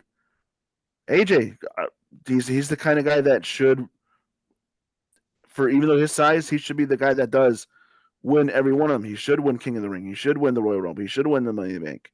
He's that guy that fits that spot. And then, well, let's say Finn. Heel Finn should be the guy that wins Money in the Bank. Mm-hmm. But they always pick somebody else that I didn't think would win the Money in the Bank. The only favorite we all picked at one point was Big E. Other than that, all the other guys, I didn't think they would have won. Why the hell did Braun Strowman need the Money in the Bank? Right. The guy is a freaking building. Why does a guy that size need the briefcase? It was just because he was the most dominant one. And the rivalry. Why did Austin Theory win? Why did Stand Out win? It's like you had so many questionable wins like that. It's just like you could have gone with a much better option at that point. That's why I don't consider Money in the Bank as the big 4 or 5 anymore. Because it's just like, how can you say that? I mean, because I know there's a difference from the match and the premium live event. Because the premium live event itself There's so many classic matches that took place there. But then the Money in the Bank ladder match itself, it's kind of like the Royal Rumble. It's just like imagine every Royal Rumble match was just a fail. Everybody who went on to go on to WrestleMania either didn't, imagine like everybody who went on to main event WrestleMania lost. But then the people who opened up the show are the ones that won the world title. It's just like, why are we doing this? Why are we even having this Royal Rumble match? Why are we building up this? Why did the Royal Rumble close out? Whoever won the Royal Rumble that year closed out the show, but yeah, it's opening up WrestleMania. Like that, I never. It's the same thing with the Money in the Bank briefcase. Why did all these? And I said this. That explains the type of match they had at the Money in the Bank ladder match. We were like, why is nobody taking any risks? Because it was gonna be a fail cash in the same night.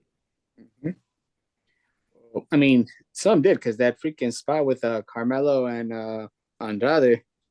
That was the one, yeah, but that was Andrade to steal the show. Yeah, There's always that one guy, and that Andrade was just, but that was it. That seems to be the guy they had replaced Kofi with, because Kofi was always a show stealer for. Yeah, but now he's getting too old, so he can't do it no more. Right. So now you just replace him. They didn't see the Shelton Benjamin. Shelton Benjamin was the show stealer of the Money in the Bank. Yeah. And then they found another guy that can flip around just like him. So I said, what's to replace? He's going to be our contingency plan for Shelton. I mean, and nothing wrong with being that mid card because some people know their role, but at the same time, at least the thing with Kofi, Shelton Benjamin, I feel like Shelton Benjamin deserved way more. But Kofi Kingston had his opportunity where he was given like, oh, Kofi Kingston was the highlight of this at WrestleMania this last year. So this year, we're gonna add him into the Elimination Chamber match. So he's gonna be in the WWE title picture. He ain't gonna win, but because of what he did or what he does for us, we're gonna add him to this. I feel like that's the only thing that sucked for Shelton Benjamin at that time, where I wish we could have had more Elimination Chamber matches like that. And I feel like he would have been added to those matches more and would have steal the show more. And I feel like eventually would have gotten an opportunity one on one, kind of like Kofi Mania. I don't know. I feel like here's the thing. I feel like everybody deserves a Kofi Mania. Not everybody needs to win it, but it's just like if there's some guys that should have that kind of moment too. Yeah. And it's just like I just don't understand why guys just can't have that. Even if a house show, because I mean I don't, to be frank, I don't have that many mid card favorite wrestlers here. I just appreciate the talent of what I get and the work. Unlike before, where it's like I love everybody on the card. Like I just, as long as I get to see Jeff Hardy, somebody, how there's always that one person you want to see. It's not even a main event player. Like it could be a mid card, but it's just like there's people. Every superstar has a fan. So when it comes to these house shows, I feel like that's where they should have an opportunity at the world title or even be the main event. I know they did it. They went to Mexico for a live event, and Santos was the main event against Cody Rhodes. With Cody. Yeah. Like, I'm glad they did that, but it's just like any other in the Vince McMahon era, it would have been John Cena versus Kane, and Santos would have been like the opening match for it. Santos would have been the Zack Ryder. Yeah. Mm-hmm. Or he would have been in that mixed tag team match with John Cena. Yep. Because that's what they had. They did that with Zack Ryder on Raw and house shows. He used to team up with Cena to go face Kane and whoever else was Kane teaming up with. I remember being at that Raw before WrestleMania in Chicago, and they had Kane call out Cena. Zack came out, got his ass kicked, and then Cena went in and then apparently was scared by the pyro, only to end up hitting Kane with the attitude adjustment. I don't remember that at all. Was this 2012? Yeah. He even because he had to wear that. He wore that that stupid hate, the Oh, black the the black heat mask. yeah no Oh, or yeah that heat mask. oh. And then he had the creepy Kane tone where he started chanting Cena sucks. He goes, embrace the hate, John. Oh Cena yeah. sucks. Cena sucks. And it just got more monotone and monotone. Yeah, well, you know what pissed me off? Do you guys remember the Beast in the East? Yep. Hangman Big Show? No, the premium live event. Brock versus the New Day. Oh, that's right. I remember The that. build-up for this whole show was Brock Lesnar coming to overseas, right? The They Japan were show. That's the right. oh yeah, was it? Yes, the Japan show because that had Finn Balor and Kevin Owens. It was a 1 hour show on the network. Yeah. Well, yeah, it was a 2 hour event, but the last hour was on Was the live. radio, Yeah.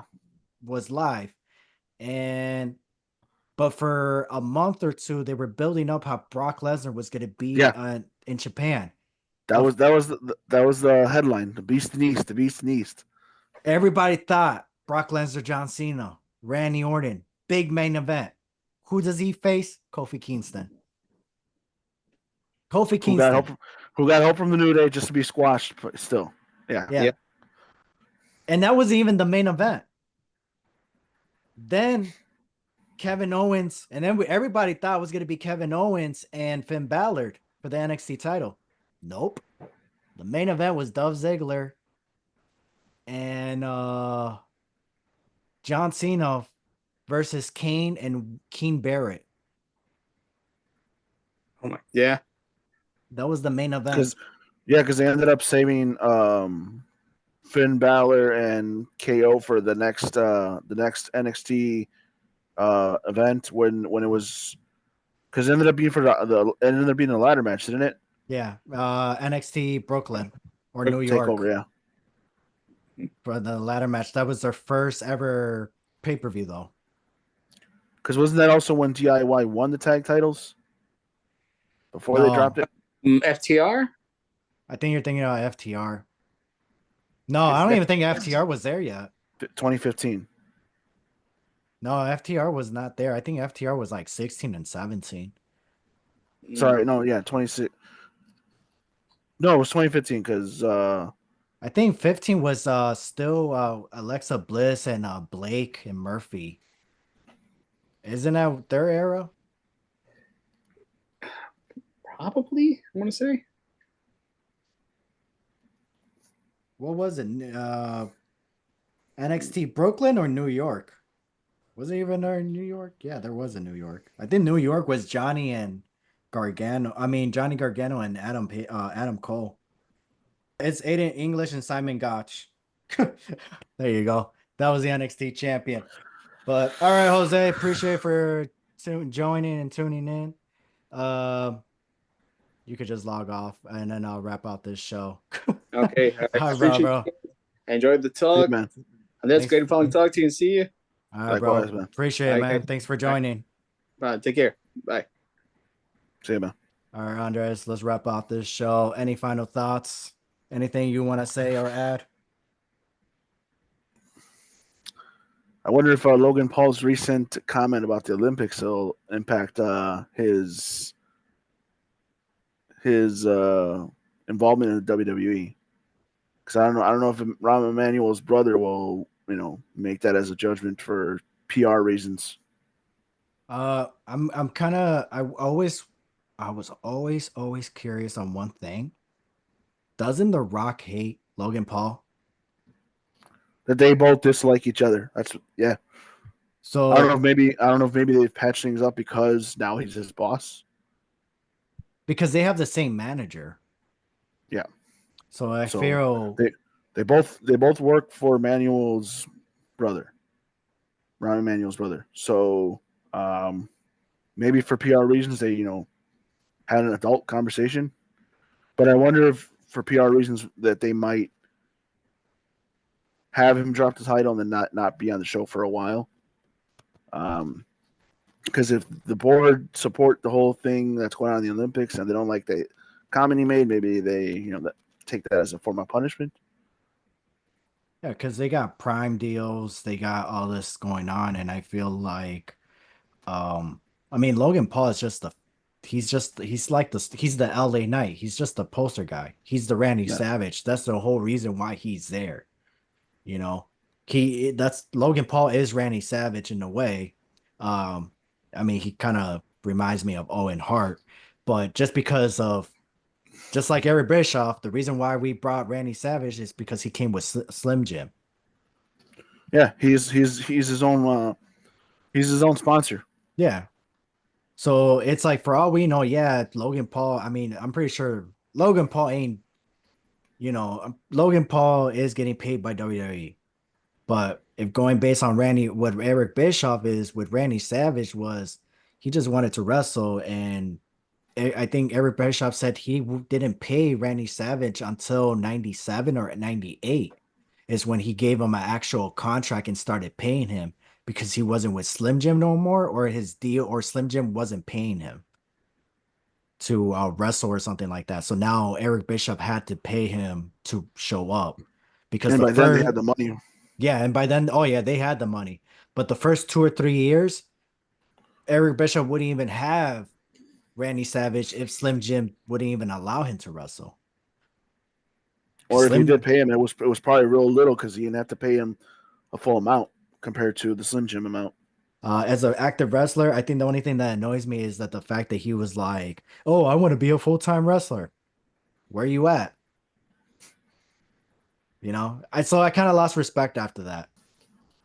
So, all right, well, this wraps up this show. A late show, almost 3 hours, I think, the longest show episode. I don't even know if this is gonna be a podcast or whatever. YouTube channel. I don't know what just happened on today's show.